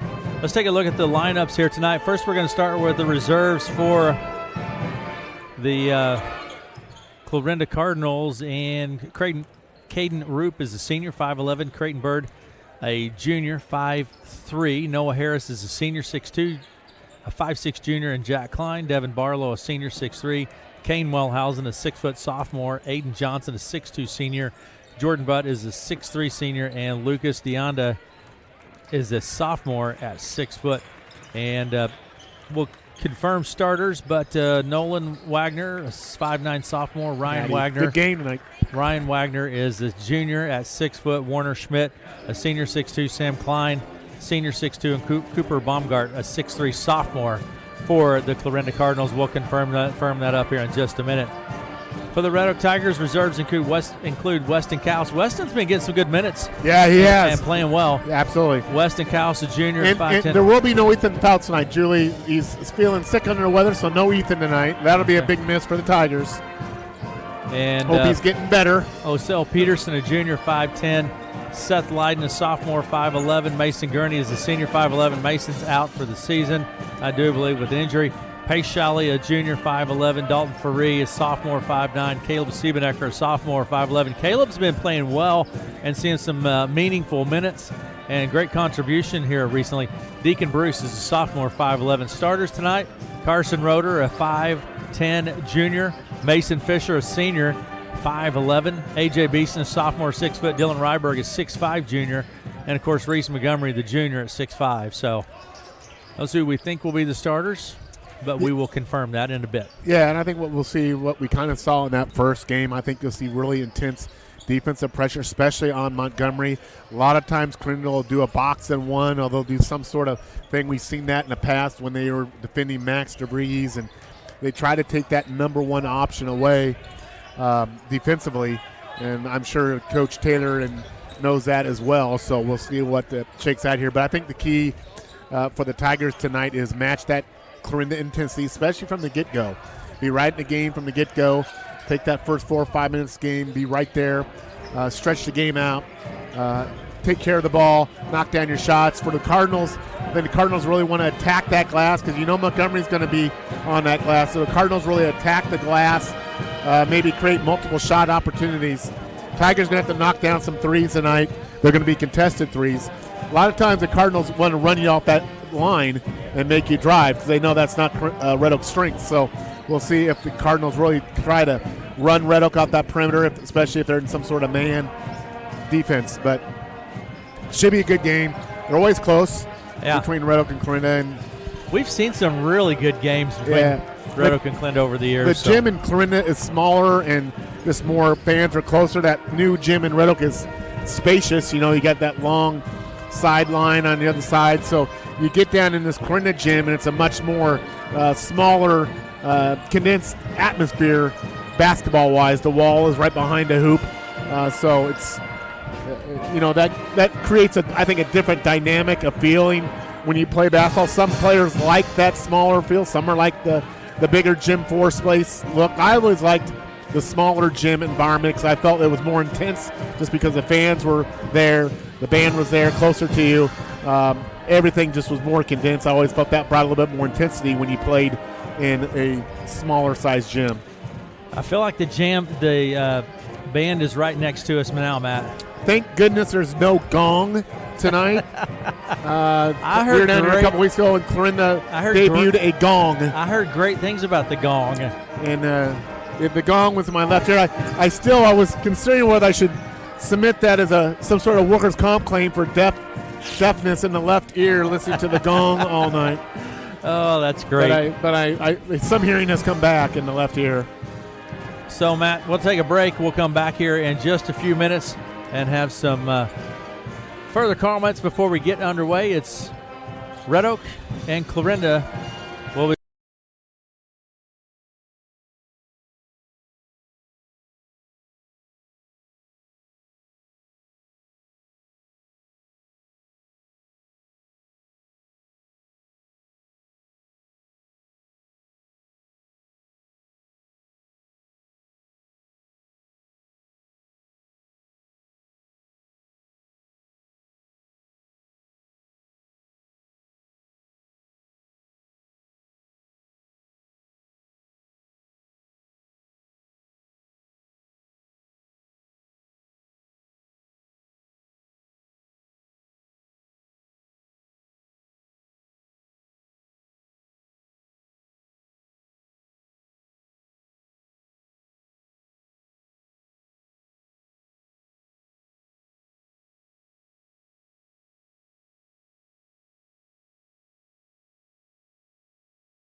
welcome back. Matt, come out, play hard. Yeah, take good shots. Make good decisions. Usually that first 4 minutes of the game is kind of a track meet, and then they settle in. But for the Tigers, you got to kind of be ready to roll here first 4 minutes of the game because you take your best shot and settle in the game. You know, we saw Red Oak in the game against Glenwood have a dynamic first half, and then that going into the half and then coming out of the half, we saw Glenwood really come out and take it to the Tigers in the third quarter. But you got to get to that point, though. Yes. So, you know, the Tigers got to that halftime one. I think it's true here tonight. You kind of chop the game up into sections. You take that, you hang in there the first 4 minutes, you get to the first quarter, you get into halftime, and then you come out. So you don't look at it in the wholeness of it. You just kind of look at it as segments. I know a lot of in the college level, all these coaches look at from media timeout to media timeout. They break the game down in quadrants, you know, and I think that's a good way to keep your team focused on immediacy. Saying, you know, we're only going to think about this 4 or 5 minute stretch here, and then we'll take it from there and go where we need to go. But Red Oak's more than capable of winning this game here, and of course we know Clarinda is, and I think Clarinda is, of course, looking at this as an opportunity to get right here with Red Oak. They had a big win last night. Clarinda did against ACGC. 70-37, I believe they beat ACGC. Red Oak boys did not have a game last night in Sydney. Just the girls did. The Sydney boys team is short on sickness and illness. Yeah. Just like Red Oak is tonight. Ethan Fouts is unavailable. He's sick. And I get better, Ethan. Hope you're feeling better. You'll get better. Sure, he's up in Red Oak listening in or watching in, but I'm anticipating a good game here, Matt. Yeah, and you know, like I say, we'll Tigers will go with their normal start, like a Dylan Ryberg will be in starting lineup, and you know Dylan will be bad. It'll be interesting to see who, if the Tigers go man, who guards Klein at low post. Klein is a very, very physical low post player. I would think maybe Ryberg on him if the Tigers do go man to start the game. Not put Reese on Klein, keep him more likely out of foul trouble in that situation. And then the other thing is, you know, Clarinda has a little bit of height advantage, which typically the Tigers are a little bit, in most of their games at the guard level, give up some height differential to the other team. But it'll be interesting to see who Carson and Mason match up with as far as the guard position. I'm sure Wagner, but Baumgart's kind of a taller guard, forward 6'4". That might be Montgomery's assignment. But for Red Oak, keeping Clarinda out of the paint on drives, maybe taking some charges, making Clarinda shoot perimeter. Conversely, Clarinda may want to chase Red Oak off the perimeter and make Red Oak drive, because both teams are kind of opposite in that. Clarinda is not a high-volume outside shooting team that likes to get to the rim. Red Oak, conversely, is the opposite. They look for that three-point shot first and not really proclivity to driving the rim. So I think defensively you try to get the team to do something they're not wanting to do or traditionally do to get them off kilter offensively. Clarinda seems more like a physical, stronger team, whereas Red Oak, like you say, not quite that. So different styles there, like you said, different strengths. So here we go. But, you know, throw that all out the window once the ball is thrown up. It's who knows? You know, you can speculate and talk about how you think the game will go, what have you. But when it comes down to it, you need to and really what it comes down to, you got to compete, and you got to really get after it and have a want to do it. And whatever sport it is, Aaron, basketball, curling. You think there's a lot of want to get after it in curling, you think? You got to get that little brush and really brush that ice. Here we go. Red Oak in their black uniforms, orange trim. Cardinals in their white uniforms Harris and red center lettering. Circle. Montgomery at center circle. Tapped in. The Tigers come away with it. Carson Roeder with the ball. Cardinals go man-to-man. Over to the right side to Fisher. Fisher to the top of the key, and now goes left to Roeder. Down to the baseline. Here's Montgomery into the lane. We have a travel. Just a little bit extra big hop there on that drive in the middle there by Reese. Turnover Tigers. Inbound pass comes to Wagner. That's Ryan Wagner. He'll take it across the center stripe at the logo. Comes right. Now to Schmidt. Tigers going to a zone here. 1-2-2. Wagner to Baumgart. Inside to Klein.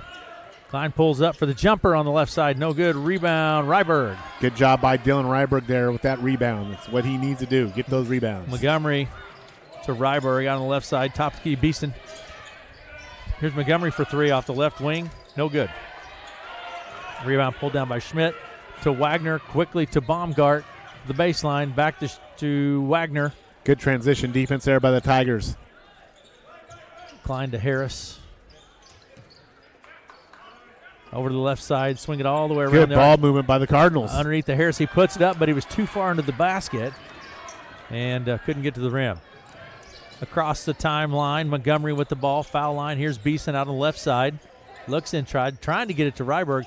Now takes the shot, baseline left. It's no good. There's Ryberg with the board and the easy putback. Dylan Ryberg with a couple rebounds and an offensive putback already. Good sign for the Tigers. 2-0, Ruddock with the lead. Over the left side to Klein. In the corner to Wagner. Wagner skips it all the way across to Baumgart. Over to the left side, Klein. Wagner for three from the corner. It's no good. It's going to bounce out of play. And going to give it to Clarinda. I think a little bit of a guess on that one. I'm not sure anybody really had a good view of who touched that loss. Sometimes you just go with it, man. There you go. You just go with it. Over to the left side, Klein bounce pass to Harris from the baseline left. It's good for two. Tough shot. Ryberg was there to get a block. Good shot there by the Cardinals to knock it down by Noah Harris. Roeder down to the baseline, hits Ryberg, now back top of the key. Montgomery to Beeson, and where he's going to travel with the ball. Just quick into his move there, and second travel call on the Tigers.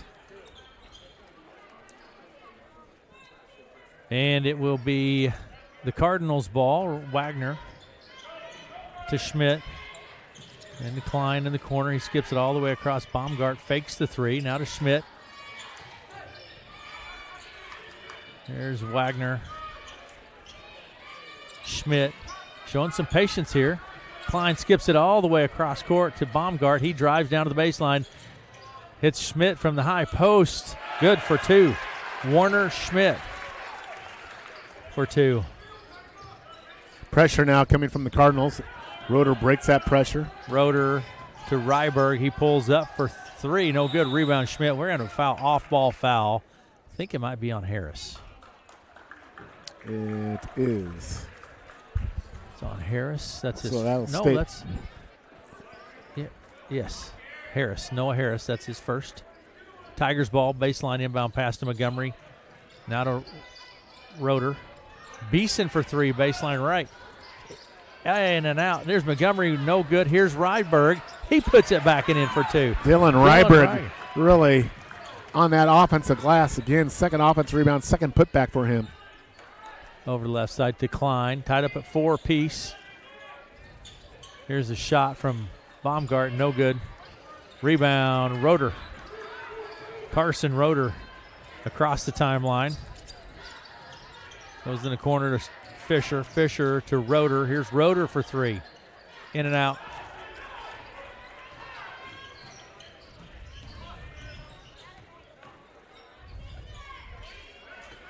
And the Cardinals have the ball. Schmidt comes around the arc. Tied up at 4:25 to play in the first. Red Oak and Clarinda varsity boys play. Harris at the baseline. Dumps it off to Klein, and Klein picks up two for the Cardinals.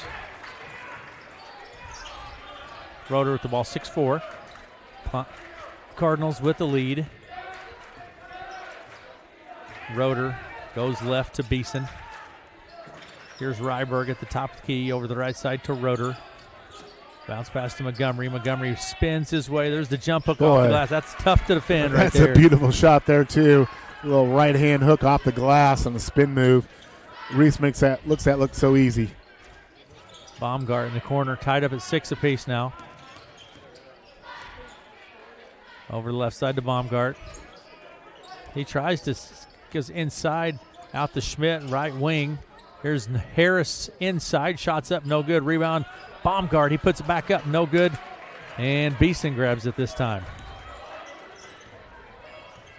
Tigers ball. Fisher looks at the three from the top of the key, no good. And now Roeder to Montgomery. Montgomery spins into the lane, high post, and back out top. Almost loses the handle. pass almost stolen and picked off, but Roeder grabs it. Roeder to the baseline and the travel on the Tigers. Maybe could have been a foul, but go with the travel first on Carson. Third traveling foul by Tigers. Every refereeing crew kind of has their different thing, and you got to adjust, Matt. Early on, this refereeing crew seems to be looking at those travels. Baumgart out on the left wing with the ball to Wagner in the corner. Here's Baumgart for three. No good. It bounces to Wagner, the foul line. Here's Schmidt off the left wing. No good. Rebound Beeson. A.J. Beeson. A.J. with the defensive rebound. They're coming down to help out on the rebounding there. A.J. out on the right side. Works to the right elbow. Now to Rydberg over left side. Fisher baseline left to Montgomery. Reese Montgomery to Rydberg in the corner. Roeder in the corner for three. Nice job by Carson Roeder. Good kick out by Montgomery. Carson knocks it down. 9-6. Red Oak leads with 2:13 to play in the first. Over to the left side to Baumgart. Klein to Harris. Inside the lane, puts it up. No good. Rebound. Baumgart. He'll shoot two. He was fouled there. Didn't get the bucket, but he'll have 2 free throws. Yeah, so Baumgart will go to line. 2-shot opportunity here for Baumgart. Tigers doing so far a pretty good job on the offensive defensive glass here. That was a rare second chance opportunity there for the Cardinals on that. Yeah, and the foul's on Rydberg. Shot short from Cooper Baumgart. No good. Kaus and Siebenecker in. Beeson and Fisher out for the Tigers, and Caden Roop is in for the Cardinals, and A.J. Schmidt goes out. I think it's great that we're starting to see some of these younger players come in and get some meaningful time and contributing, Matt. Yeah. Really good. Baumgart makes the second one. Second shot from Baumgart is good. Cardinals in a little bit of a kind of token press here. Montgomery to Siebenecker. Now to Montgomery. Haven't seen any doubling on Reese yet by the Cardinals. Siebenecker to Montgomery. Straight up defense. Spins down the lane. There's that little jump hook again. No good. Rebound. Klein. Outlet pass the other end to Wagner. Wagner at the blocks. Good defense by Tigers. Yeah. They got back well defensively there, Aaron. Tigers were there to steal it. 9-7. Red Oak with the lead. Roeder with the ball. 1:28 to play in the first. Roeder over to the right side. Fades kind of down to the baseline for three. Roeder. Carson Roeder. 3 more. Boy, he can warm up pretty quick. That's his second 3 here in the last minute. 12-7. Wagner out on the right side. Baseline right to Roop. Caden Roop with the ball. Wagner, Klein, left wing. Back to Roop on the right side. Inside to Baumgart. Puts it on the court. Takes it to the hoop and scores 2. Cooper Baumgart, 3 points on the night. Across the timeline, Roeder pulls up from the left wing. It's no good.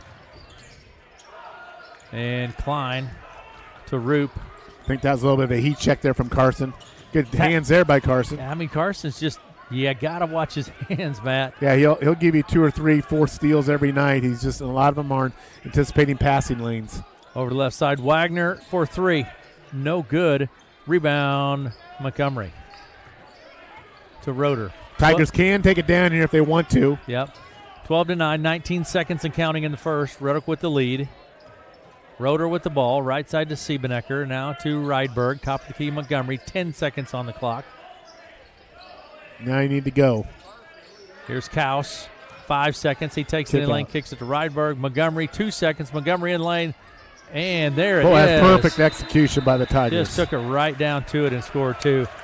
14-9 at the end of the first. Red Oak with the lead. We're going to take a break, and we'll come back with the second right after this.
Matt, you're breaking it down here. Well, just looking at, some things here. You're taking some photos, and you're like John Madden with his telestrator, and boom. Out on the top of the key, Roop with the ball over to the right side to Schmidt. Coach Seifert is going to emphasize ball movement here on the beat the zone. And there's a good Baumgart, cut. yeah, Baumgart picks up a couple more. On the zone, if you have good quick ball movement, you can beat the zone on the backside. For Clarinda, we're going to have another travel call. That's the fourth turnover. That's a travel by the Tigers. And here we go. Roop with the ball. He takes it across the center stripe at the logo. Over to the right side to Schmidt. Back to Roop. Roop works his way left. Passes left to Baumgart. Hits Klein. Roop into the high post. Kicks it to Schmidt. Down to the baseline to Johnson. Inside Klein. Puts it up off the glass. It's no good. Gets his own board and scores two more. Sam Klein. That strong strength down there by Klein. Getting that rebound and put back for him for 2 points. Over the left side, Kaus to Montgomery, baseline left. Montgomery out to the wing. Klein now on Montgomery. Fisher to Beeson at the top. Beeson goes down left elbow. Now finds Montgomery. Montgomery spins his way into the lane, kicks it to Beeson in the corner for three. It's good. Nice. A.J. Beeson. Good pass by Reese to find A.J. in the corner. A.J. had his feet set, lined up well, knocks it down. Baumgart to Aiden Johnson. Baumgart for three off the left side. In and out. Rebound Roeder. Nice help by Roeder to come down and help rebounding from his guard position. Roeder with the ball into the lane. He goes nice move smooth to the Woo! Woo! Carson Roeder. Wow. Just a drive down the street on a Sunday afternoon there for Carson Roeder. Roop with the ball finds Klein. 19-13. Red Oak with the lead with 6:17 to play here in the first half, second quarter. Roop with the ball, left elbow. Aiden Johnson to Schmidt in the corner. Back out top of the key to Roop, over to the left side to Baumgart. Looks inside, skips it across pass to Schmidt. Bounce pass underneath to Johnson. Top of the key to Roop. Left side Baumgart pulls up for three with 2 seconds on the shot clock. It's no good. Off of the rim, and Schmidt grabs it. Back to Baumgart on the left side. Tigers playing defense now for over 40 seconds. Klein works his way down to the blocks and puts it up. No good. Rebound, Aiden Johnson for two. Tigers going to have to move those big guys out of Klein and Johnson. There's a lot of strength down there. You got to fight for your position before the ball goes up in the air. Here's Beeson. Shot's no good. Roop out on the right side to Klein in the corner. Klein pulls up for three. Baseline right. No good. Rebound Baumgart. He puts it up. No good. Rebound Montgomery this time. Klein almost knocked it loose, but Montgomery controls it. Hits Beeson. Beeson down to the left elbow. In the corner to Fisher. Fisher around the arc. Kaus takes it. Kicks it in the corner to Beeson. Thought that was out of play, Matt, there for a second. Yeah. And we're going to have... Play on. Play on. Let him... Fisher into the lane. Kicks it now to Kaus for three. It is... Knocks good. It down. I like that fact it was a no call on that block attempt there by Klein. I think that was a play on. It's not easy for a referee to not call that. Your instincts is to call something. So good job there by the referee. Roop to Baumgart. Good cut Klein. there. Good pass. Yeah, nice move to the bucket there. Klein picks up two more. Baumgart finding Sam Klein right in the middle there and puts it in. 22-17 is the score. Red Oak with the lead. 4:24 to play in the half. Klein with 6 points. Here's Montgomery down to the baseline. Jumper, it's good. It's almost. How do you defend that? He just can't. I mean, he's got it down so well. It's on the spin and on the shot. It does such a nice job of creating space with the ball because the angle he's not squared up to you or the basket. I mean, his favorite is going over his left shoulder, but I've seen him do it either shoulder. Over to the left side, Baumgart, baseline left for three. No good. Rebound, Roeder. Those backside shots on that zone, against that zone, are going to be there if there's quick ball movement from Clarinda. There's Roeder, the Fisher. Out top keys to Beeson. Montgomery spins his way down to the blocks. Good defense there by Klein. Roeder for three. Roeder with another three. Roeder. That's his third three on the night. Red Oak leads 24-17. 3.5 minutes to play in the first half. We'll be back after this.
Okay, Matt. Tigers out to a 10-point lead, really executing well. Carson Roeder with 3 3-pointers, 11 points on the night here. Tigers doing really good job here, both offensively and defensively so far in this game. And like you say, you just take this game in chunks, and now you got the 3-minute run into halftime. And into the game now will be Jack Klein into the game. Tigers really look at that zone. They're really packed in. There's almost a steal by Roeder. Oh, picked up by Wagner. Over the left side to Roop. He looks at the 3. Klein. That's Jack Klein. Tigers really forcing Clarinda to shoot outside. No good. Roop with the board. Kicks it to Sam Klein. Here's Wagner for 3 off the left side. It's no good. Rebound, Ryberg. We talked pregame about what the teams want to do. Red Oak wants to make Clarinda shoot outside. Clarinda wants to make Red Oak drive. Montgomery on the right elbow finds Ryberg. Here's Kaus at the high post. Picks up his dribble. Ryberg out on the right side. 2:36 to play in the half. 3-pointer from Kaus is no good. Rebound. Bounces out of play. Boy, kind of ragged. Last touch by the Cardinals. Now, this is where we've seen Red Oak in the past, Aaron, get up 8, 9, 10 points. Good shot selection now. You don't have to force a shot here. Yeah, realize the game. Realize the game, where you're at. Get a good shot. Don't get a rush shot. You don't need to rush it. Work for a good shot. And I would also note, here's Montgomery in the lane. There's a good shot. There's the jump hook that we talk about. Don't fall in love with the 3-pointer now.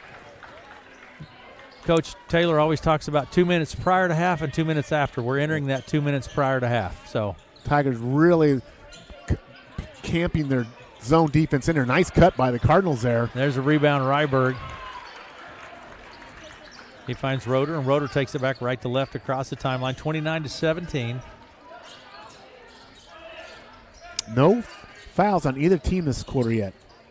Roeder's shot is no good. It's going to be a foul on Siebenek or out. But that's kind of a 3, and Carson's been hot.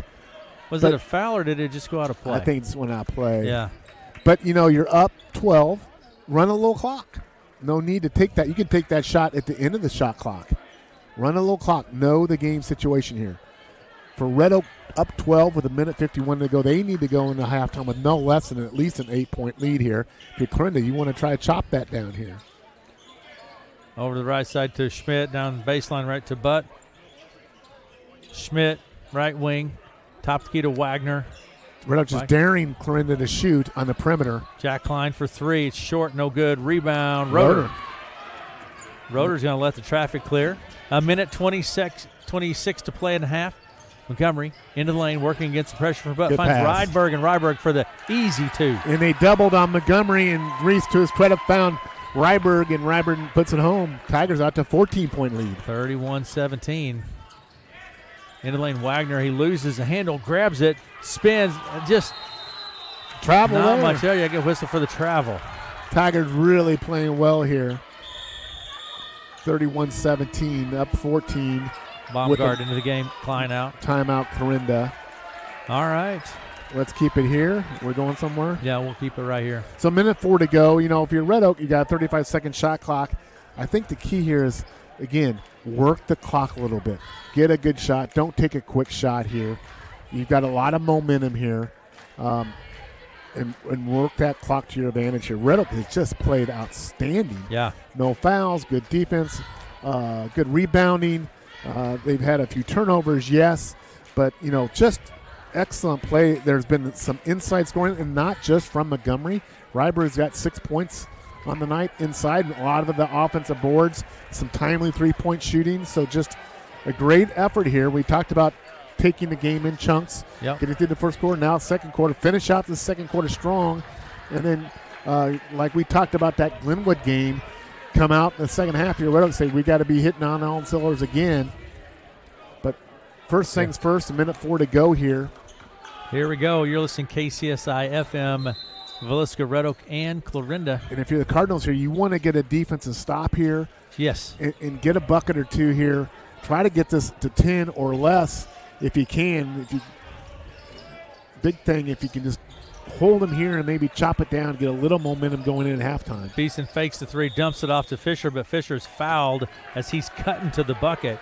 It's on Schmidt. And that's the first foul on either team, I think, this quarter with 50 seconds to go. And, Matt, in the whole game, and we're 50 seconds away from halftime. There have been 3 fouls. Mm-hmm. This first half really has flown by. Fisher will put it into play to Roeder. He gets the shot off quick. No good. And the bounce is wild here. We're going to have a foul. Is that on Butt? I think or so. Baumgart? So 46 seconds to go and a half. Now a new 35-second shot clock. Red Oak can take this almost down to, to 10, 11 seconds left here. You don't need a 2-for-1 here. There's the jumper from the left elbow. Montgomery but when you're feeling it, just let it go. Just let it rip. Montgomery knocking it down. 33-17 over the left side to Sam Klein. Now to Baumgart, right wing Klein. Tigers really, no one out beyond the three-point line on this zone defense here. Everyone's caving in to the Tigers defense. 20 seconds and counting. Klein to Bird in the corner. Bird bounce pass to Schmidt right in front of the bucket. No good. Butt was there. It bounces out of play, and Tigers will have it. Tigers now with a chance to get some points here. 13 seconds to go and a half. Coming into the game, Harris. Butt takes the seat. 33-17. Red Oak leads 13.6 seconds on the clock in the half. Now pass to Roeder. We're going to have a foul. Third team foul, so stacking up quick here on the Cardinals. Yeah, I think that was on Bird. It was. That's his first. Creighton Bird. He's a junior. To Fisher across the timeline. Fisher gets it quickly across the timeline. 10 seconds and counting. Now to Montgomery. 7 seconds. Montgomery with the ball. Right wing. 5 seconds. Here's Roeder. 3 seconds. And he gets the shot off. It's no good. That's it for the first half. Red Oak leads at half 33-17 over Clarinda. We'll be back after this.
And, Matt, you have some stats for the Tigers here? I do. The Tigers shot 52% from the field in the first half, 38% from the three-point line. They're 5 of 13. No free throw attempts. Tigers scoring leaders Carson Roeder with 11 points. Reese Montgomery 10. Dylan Ryberg 6. A.J. Beeson 3. Weston Kaus 3. Tigers with only 4 turnovers in that first half. 16 rebounds to 13 rebounds for the Cardinals. Cardinals shot 27% from the field, 8 for 30, 0 for 12 from the three-point line. I think that's all you need to know right there is that the Tigers, they're really caving in on that zone defense and saying, hey, we're not coming out of this until you prove you can shoot the ball and trying to take away that inside drive and offensive rebounding by Klein and Baumgart and those guys. So, yeah, it's a beautifully executed first half by the Tigers. Very good. We'll take a break. Outscored the Cardinals 19-8 in that second quarter. Pretty remarkable. That was really a good half of basketball by the Tigers for sure. We'll take a break and we'll be back with more after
Matt, what's the contest they have there at halftime?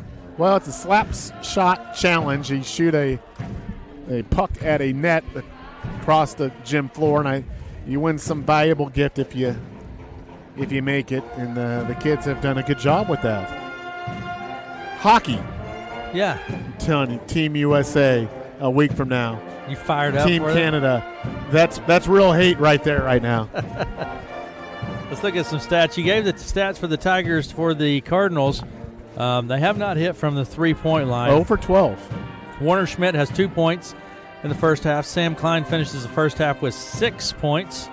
Cooper Baumgart, 5 points, 1 of 2 from the foul line. Noah Harris has 2. And Aiden Johnson has 2. We're at half, 33-17. Red Oak with the lead. Let me tell you some other scores here. In junior varsity boys play, it was Clarinda over Red Oak, 71-39. That was in junior varsity boys play. In varsity girls play, it was Clarinda over Red Oak, 74-17 in that contest. And we were distracted during that girls game as we were eating on the wonderful Jay Bruner's. Emily's hooked us up. Food buffet. We had catfish strips. Catfish bites. Portobello mushroom bites. I had I had the prime rib wrap. Was that what I had? You had the prime rib wrap. You also had the Iowa chop. Some of it. I left some of that for you. There's a loaded baked potato in there neither one of us got to. Yeah. What else? I think that was it. What are we missing there? I think that was about it, I mean, that is some outstanding food. It is really good. I mean, that is stuff that's, I'm telling you what, now that's. Thanks to Emily for doing that, absolutely, too, Emily, yeah. for coming out here. And she visited with us and gave us play-by-play analysis. And yeah. The whole 9 yards. And I'm assuming she's back down there. They probably got us on the screen down there, Jay Bruner's. They should have this on the big TV big screen above the fireplace. You bet. Yeah, that's what I think too. And I would remind people, sign up for softball for Swizzle. And Red Oak and Corona, both towns have sign-ups out for that. You know, most families saying it's dead of winter, it's 5 degrees out, but it is time to get your kids signed up for softball. For softball. Softball. Big score out of college basketball tonight. It's over for Nebraska. They finally go down to defeat tonight. Close game, though.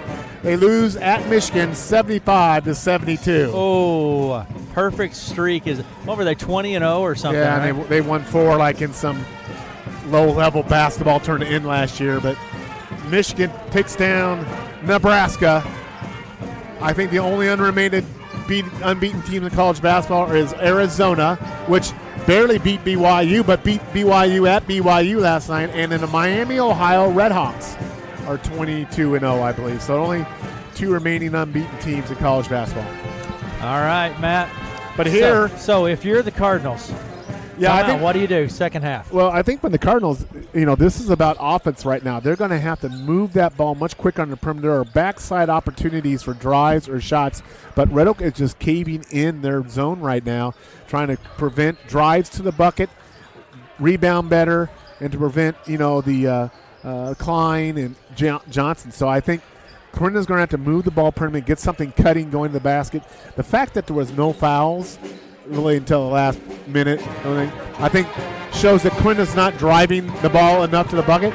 Now, if you're Red Oak, key for Red Oak, we've seen that 2 or 3 minutes. They have to ratchet up their intensity. They have to come with even more defense intensity, especially here in the first 2 or 3 minutes of the second half here. And they got to rebound the ball and play defense. Not worry so much about offense, but rebound, defense. Offense will take care of itself. They've done a really job offensively working it inside, getting some other points inside from Ryberg. A lot of attention to Reese. And Ryberg's been there for put-back chances. Some timely threes by Roeder, but this game is going to come down to defense and rebounding. And Tigers need to keep the foot on the pedal defensively and rebounding. All right, we'll see what happens. Here we go, Matt. And it is about time for basketball. Red Oak with the lead, 33-17. And like you mentioned, the first couple minutes coming out of half can really set the tone here. Yeah, you take the game in chunks. We talked about Red Oak got to this point even more so tonight than the Glenwood game last week. Now you look at the third quarter. You don't worry about the fourth quarter. You play hard right now in front of you. Fisher will put it into play. And Cardinals will come out man-to-man defense. Yeah, midcourt, into the play, into the backcourt to Roeder. Roeder over to the right side to Ryberg, now to Fisher in the corner. Comes around the arc, finds Montgomery out on the left wing. Montgomery comes top of the key, now to Roeder at the logo. Right side, Ryberg. Ryberg to Beeson. Good movement here by the Tigers offense. Good patience. There's Fisher working to the elbow, finds Beeson for three. A.J. Beeson. Nice setup there. A.J. knocks down. Good start for the Tigers here in the second half. So, Beeson hits the three to get it underway. Over to the right side, baseline right to Baumgart. Now to Schmidt. And Aiden Johnson to Wagner. Over to the right side, Baumgart. Backside here. Here's Klein for the long two. No good. We're going to have a foul under the bucket. Push on Cardinals, I believe. Yeah, I think it was. But that was a great job. The Tigers sealed off there. Ryberg has just done outstanding here tonight. It's on Wagner, Ryan Wagner. You know, Dylan is the type of guy, the offense doesn't run through him. The offense runs through Reese Montgomery, but he's very opportunistic. He's around that bucket getting the garbage buckets, and that's a very important role for any team to have a guy like that. Out to Beeson at the top of the key. Goes right to Fisher. Roeder to the foul line. Jumper is short, no good. Rebound. Good seal out there by the Cardinals. Everyone was sealed out, got the rebound there. Cardinals need to get something going here offensively. Right side to Wagner. Wagner comes back top and goes left to Schmidt. Rotate the ball. Wagner at the top. Picks up his dribble. Not a Baumgart. Too much holding of the ball. Klein tapped by Roeder and picked up by Beeson. There's those hands by Roeder with the Green steal. Leads the Hawkeye 10 in steals. Fisher looks at the three in the corner, puts it on the court, finds Montgomery, right wing. Montgomery picks it up, goes to Fisher in the corner again. Fisher comes out to the wing, shoots the three. Mason Fisher. Really, Mason passed up the first shot, which was good. Got the ball to Montgomery, came back, had good position. Really great job there by the Tigers offensively. In the corner, Wagner looks inside, skips it all the way across. There's a cross-court pass. There's good ball movement by the Cardinals. Harrison at the baseline. And Schmidt pulls up for three off the left side. It's no good. Rebound by Ryberg. Ryberg's having a good game. Taking a lot of that rebounding pressure off Montgomery. Yeah. We don't typically see Reese with double-digit rebounds. He hasn't needed to do that. Ryberg's been there tonight. Fisher to Beeson out on the corner. Here's Montgomery, baseline left, working against the pressure from Harris. Beeson at the top, fakes it. Oh, nice job by A.J. there. Takes it in, kicks it to Ryberg. Little jumper from Ryberg is good. Liked everything about that. A ball fake, a drive in a lane by Beeson, and a kick to Ryberg, and Ryberg knocking it down. Tigers running away with this one right now. Aaron, they have come out on fire in the second half. 41-17. 6-0 run out of halftime. Tigers in control. We're going to take a break. Timeout on the court. Red Oak leads 41-17. We'll be back after this.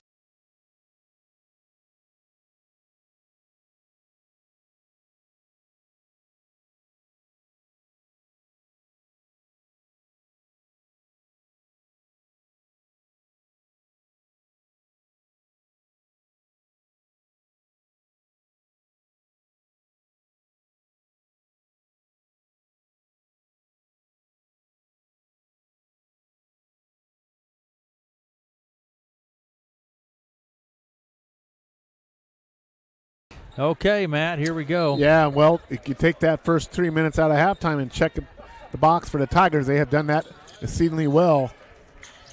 So now continue on. Substitutions made here for the Cardinals, and Bird to Roop. Yeah, just a different lineup in there altogether, right? Fine, yeah, I mean. There's not a starter out there right now. No, just total wholesale substitution here. And Coach Seifert sending the message to the starters is, yeah, basically the second team's in there for the Cardinals now. That's exactly what it is. And it's Bird with the guarding and stolen by Klein. Nice job by Jack Klein. Now to Bird, top of the key, over the left side to Roop. And here's Barlow. Swing it around quickly to Klein on the right side. Back to Bird, just working the perimeter. Roop out on the left wing. Klein for three off the right side, short. Rebound, Ryberg. Ryberg to Beeson. Dylan's going to be talking double-digit rebounds. Montgomery to Beeson out on the right side. Out of Montgomery. Fisher looks at the three on the left wing, decides not to. Underneath to Rydberg. He spins into the lane. Nice. Oh. And one. Dylan Rydberg. Reese Montgomery with a drop down to Dylan Rydberg with a spin and up with the power. And that foul's attributed to Barlow, Devin Barlow. And Rydberg will go to the line for the and one opportunity. Rydberg has 10 points, Matt. Yeah, but even more importantly, he's been a factor on the offensive and defensive glass. Yeah. So here comes the shot from Rydberg. It's good. Rydberg. Red Oak is just running away with this game. 44-17. Roop goes right to Bird. Now over to the left side to Klein. Here's Roop in the corner. Pressure from Kaus. Back to Klein. Right Good ball movement here by the Cardinals. But the turnover there, they tried to force it inside. Montgomery to Roeder. Roeder's going to let the traffic pass by, then finds Beeson in the corner. Drives to the baseline. Beeson to Montgomery from the high post. No good. Rebound pulled down by Klein. Jack Klein. Out pass to Roop. Roop into the lane. Jumper right in front. Draws the foul. He'll go to the line for two. Caden Roop. Nice drive there by the Cardinals. Got something going to the rim there. If you're not shooting the ball well, get something to the rim. Try to get some free throws. 44-17. Cardinals have not scored yet this half, so it's a chance to get on the board here, and they do not. The first one doesn't go. Yeah, the foul was on Roeder. That's his first of the ball game. 3:24 to go. Cardinals have not scratched the score sheet yet here in the second half. And Roop at the line. Caden Roop. Second shot, no good. Going to bounce all the way to the other end. Roeder chases down in the corner. Here's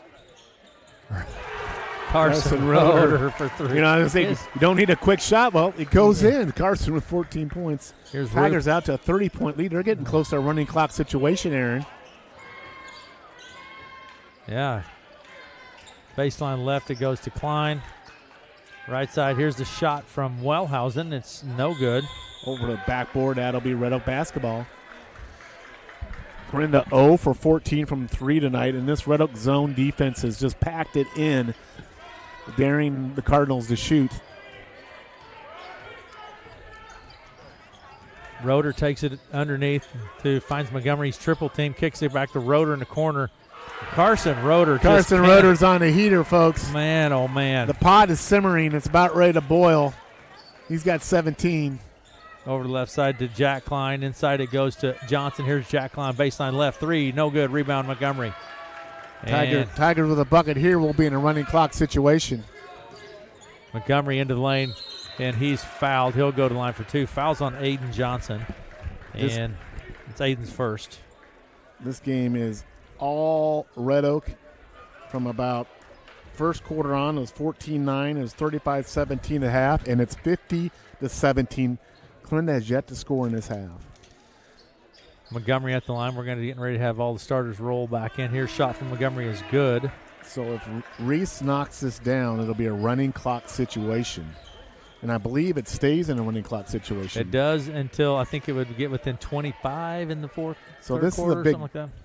bucket free throw here. This will be the Red Oaks advantage very much so. The game's in hand, but you want to shot short. Just miss it. Rebound Baumgart. I would have to confirm that, but yeah, it'll be. Here's Wagner. Baseline left. Kicks it back to Baumgart over the right side to Schmidt. Starters all back in for the Cardinals now. Sam Klein to Baumgart in the corner. Double team stolen by Roeder. Just taken right out of his hands.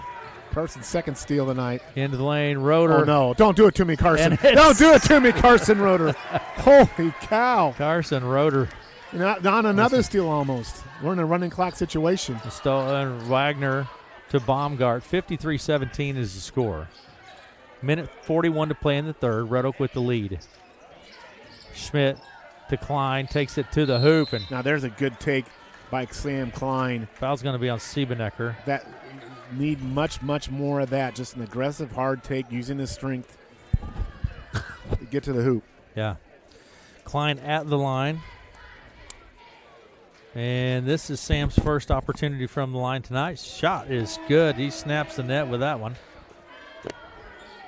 And he has 7 points on the night. 53-18, a minute 33 to play in the third. Red Oak leads. Here's a second from Klein. He snaps it on both of them. And the inbound press here from the Cardinals. Yeah, inbound pass to Roeder. Roeder pushes it across the center. When you got Carson Roeder, you don't even think about it. We're going to have an offensive foul on Roeder. Harris got set. Foul's on Roeder. That would be Carson's first foul or second foul? Second. 53.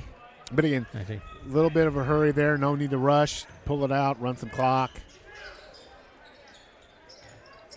Top of the key to Wagner. At the logo, Wagner with the ball. Just over a minute to play in the third. Down to the baseline, Klein. Good pass there. Finds Baumgart right in front of the bucket, no good. Follows it and puts it in for two. Cooper Baumgart. Roeder with the ball. 53-21 now. And Fisher. Kaus out on the right wing. Here's Fisher for three off the left side. It is no good. Rebound, Schmidt. Schmidt's going to take it to Klein. 30 seconds. Baseline left to Wagner, underneath to Harris. Out top to Schmidt, right side Baumgart. 23 seconds. Baumgart, nice take. Blocked there by Montgomery, I think. And Kaus comes away with it. 17 seconds. Roeder with the ball. Baseline left to Kaus. He drives the baseline. Bounce pass to Ryberg. Out to Fisher for three with 8 seconds on the clock. No good. Rebound Schmidt. 6 seconds. Schmidt to Baumgart. 3 seconds. Here's Schmidt. He gets the shot off. And it's no good. At the end of 53-21 is our score at the end of three. We'll be back after.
Welcome back. Here we go, Matt. Fourth quarter. Red Oak 53, Clarinda 21. Red Oak just dominating this game. Offensively and defensively. Underneath the Harris, Cardinals with the ball. Shots up, it's no good. It's going to go out of play. Tigers ball, last touch Cardinals. Ryberg again down there. Battling and helping the Tigers now trying to get the ball in bounds. Going to be a 5-second call quickly. Inbound pass to Ryberg. We're going to have a foul. On Klein. I think it will be. The key on that inbounds there, it was getting down very quickly to a 5-second count. Ryberg made a quick decision to come up in the court and made himself available for the pass, and that helped AJ get the ball in bounds. Roeder with the ball for Red Oak. Roeder's such a dynamic ball handler, isn't he? He is that. In the corner to Fisher. Out top to Beeson, over the right side to Roeder. He's shifty. He can accelerate and stop immediately. It's a remarkable. Good steal there by Wagner. Wagner pushes it to Schmidt for three. It's no good. Rebound. It's going to be have a foul on Baumgart. Yeah. So he went over his back. Clarinda just not getting it done offensively here tonight. Cooper Baumgart, that's his first. Running clock situation here. Beeson will put it into play. A.J. Beeson. This inbound. Back to Montgomery, back to Beeson. Beeson across the center stripe. You know, I don't know if I've seen a running clock situation in a Red Oak Clarinda game ever. For boys. For boys. No good. Rebound chased down the corner by Wagner. Wagner to Klein out on the right side. He takes it to the baseline. Kicks it back. Out to the top. And there's a three. Wagner for 3. First outside shot hitting by the Cardinals in a long time. First three-pointer That's the tonight. first 3 of the night for the Cardinals. And that's going to be the 3rd team foul. Kind of think some frustrations coming out here from the Cardinals a little bit. That foul's on Schmidt, Warner Schmidt. That's his 2nd. Clock continues to run. And so here we go. Beeson will put it into play for Red Oak. Into the backcourt to Roeder. Roeder across the logo. Goes left to Beeson. Oh, nice. Take it, AJ. AJ Beeson, nice fake. He puts it up, no good. And it's going to be knocked out of play. So, actually, we have a foul, Matt. On who? We do, on Clarinda. Yeah. Again, I didn't see that. We must have been off ball. It's on Harris. I didn't see that happen, really.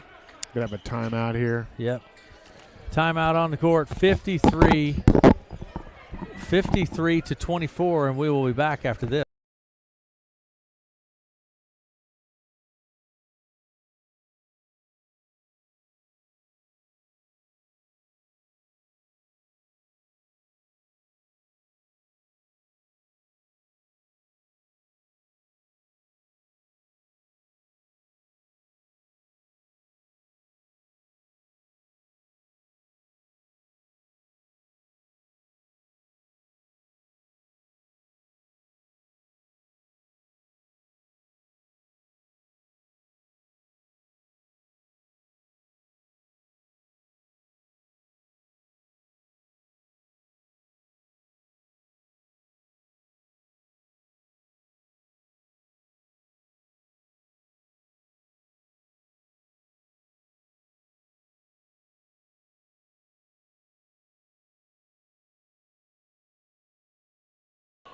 Welcome back, and we do have a foul on the inbound pass. Matt, who was that on? Harris? Yeah, it'll be 5 fouls, so it'll be shooting now. I think the official's going to call it just a little bit tighter here. I think game's got just a little bit chippy here in the last few minutes. Yeah. So Montgomery at the line. Shot's good from Reese. I have Reese for 12 on the night. Of course, my stats are unofficial. Want to reiterate that. Reese has had a great game, but, he hasn't had one of those dominant. You don't get the sense that Reese has been carrying the Tigers on. You don't get that sense. There's because contributions from other guys. Contributions from other players, and that just, 55-24. Yep. So Bird goes left to Roop. He skips it across to Baumgart out on the right wing. Back to Roop. Top of the key, it goes to Bird for 3. No good. Rebound, Montgomery. Reese Montgomery, 4.5 minutes to play in the ball game. Out of the left wing, Reese with the ball, works it down to the blocks. Spins. There's that jump hook from Reese. Nothing but net there. That's such a delicate shot, but it's a powerful move with a delicate release. That's tough to do athletically. You got to make a power move to get yourself in position, and then you've got to be able to let it go in a delicate way. It's kind of like golf. Yes. You got to violently hit a golf ball very hard, but you got to be smooth while you're doing it. Sam Klein for 2. I'm relating it to golf. I guess you might start writing poetry, Matt. You're putting some feeling into this description of that jump hook. It's not, football is just power. Basketball, you've got to have a little bit of a. In the corner, passes a little wild. Fisher keeps it in play. Down to Roop. Baseline, picks up his dribble. Harris underneath. Harris with the jump hook of himself. We got another timeout here by, I'm not sure who, probably by Clarinda.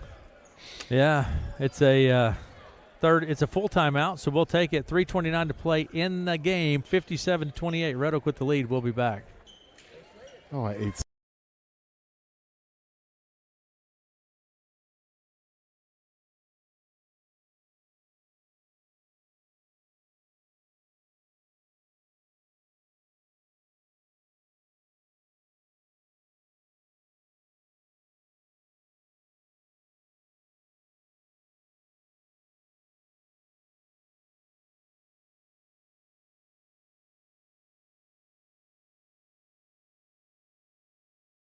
Okay, Matt. All Red Oak tonight, man. I would say this is by far, and maybe you see if you agree, the best all-around performance I've seen by Red Oak team all year. I think so. When you consider the quality of opposition, maybe that Harlan game. It would be this would be the two games, this game and the Harlan game. The Harlan game really was a second half game. I thought Red Oak really kicked this from start to finish. I think the most complete game I've seen the Tigers play all year. They put it together offensively, had a good defensive plan. Be interesting to talk to Coach Taylor after the game what the plan was to come in here. Maybe I don't want to give away too much, but Tigers have just executed so well tonight. Here we go. And inbound pass to Roeder. 3:27 and counting. Roeder, we're going to have a foul on the play. I think it's on Schmidt. Tigers are so confident with Carson bringing the ball up. Even when he's double teamed, they just let him beat it coming up court. Carson with 19 points. I don't know his usual amount of steals. He's got some rebounds. He's got some assists. Just all over that stat sheet tonight. First shot's up, and it's no good. A little substitution taking place here. So some guys getting in the game here for the Tigers late in the game. Roeder's second shot is good. Substitutions taking place here. We've got Siebenecker for Roeder. So you got Kaus, Siebenecker, Shelley, who's 32? Dalton Free. And A.J. Beeson out here. So a JV lineup out here with 3:30 to go going against the Clarinda varsity. Over left side to Schmidt. Down baseline left to Aiden Johnson. Out to Bird. Top of the key for three. It's no good. Rebound is tapped, and it's out of play. And it'll be Red Oak's ball. Yeah. So Coach Taylor going deep in his lineup is going to take AJ and Kaus out now, bringing in, I'm not sure who. Bruce and Peterson. I think that's Osel Peterson. So Red Oak's Deacon Bruce. JV in here to finish this out. Running clock. The clock is running now. Substitutions, and I think Coach Seifert getting his starters out. Klein comes out now. Yeah. Clock continues to run while all this is going on. So 58-28, so I think all our substitutions are made completely new lineups on the court at this point. Well, and it's going to be a turnover on Red Oak there. So it'll be Clarinda's ball now, and Baumgart will put it into play for Clarinda. Inbound pass to Baumgart, Bird, Roop. In the corner it goes. Here's Aiden Johnson, spins to the bucket, no good. Roop with the board, and the shot goes up and in. Not sure who that was. I'm not either. Number 31. Not sure who that is. Connor Lusmore, says on the board. Oh, there you go. Lusmore. And coming away with it now, Roop stripped loose by Siebenecker. 58-30 is the score. Minute 40 to go. Clock is running. Here's Roop to Lusmore. Out to Baumgart. A minute and a half to play in the ball game. Baseline left. Roop looks at the three, skips it all the way across to Baumgart, right wing. In the high post, Aiden Johnson shots up. It's no good. Rebound Baumgart to Roop. Here is Baumgart's shot. Lusmore underneath the Johnson. Shots up and foul on the play. Two-shot opportunity here for Johnson. Yes, it is. So Rose going to get a – not sure if this is a conference-designated game or not. I'll have to ask Coach Taylor about that, whether this game or the Red Oak game was a conference-designated game. I never know how they determine that. That foul was on Bruce. Aiden Johnson at the line. First shot was no good from Aiden. Here we go. Minute 16 on the clock. 58-30 is our score. Second shot is good from Johnson. Aiden Johnson with the second. Peterson to Shalley for three.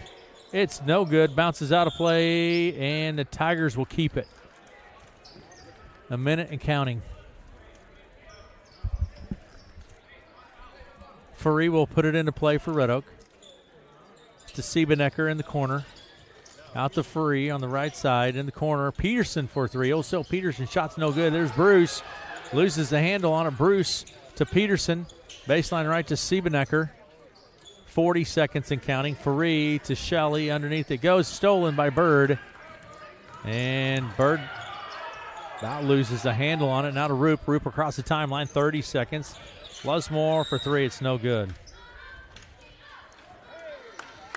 Foul on the play. And Tigers ball. Inbound pass from Free to Siebenecker, 27 seconds. So we're just going to walk it across now, Matt? Or I think that should be it. And Siebenecker, I think we're just going to run this one out. 19 seconds and counting. And I believe Red Oak, that's certainly what it appears that we're going to do. 58-31. Matt, what do you think of that? I mean, best win of the year for the Red Oak Tigers, I think, complete from in the beginning of the game, both offensive, defensively. Tigers with a big win tonight over their rival, Clarinda Cardinals. We'll take a break, tell us some stats, and we will be back after this.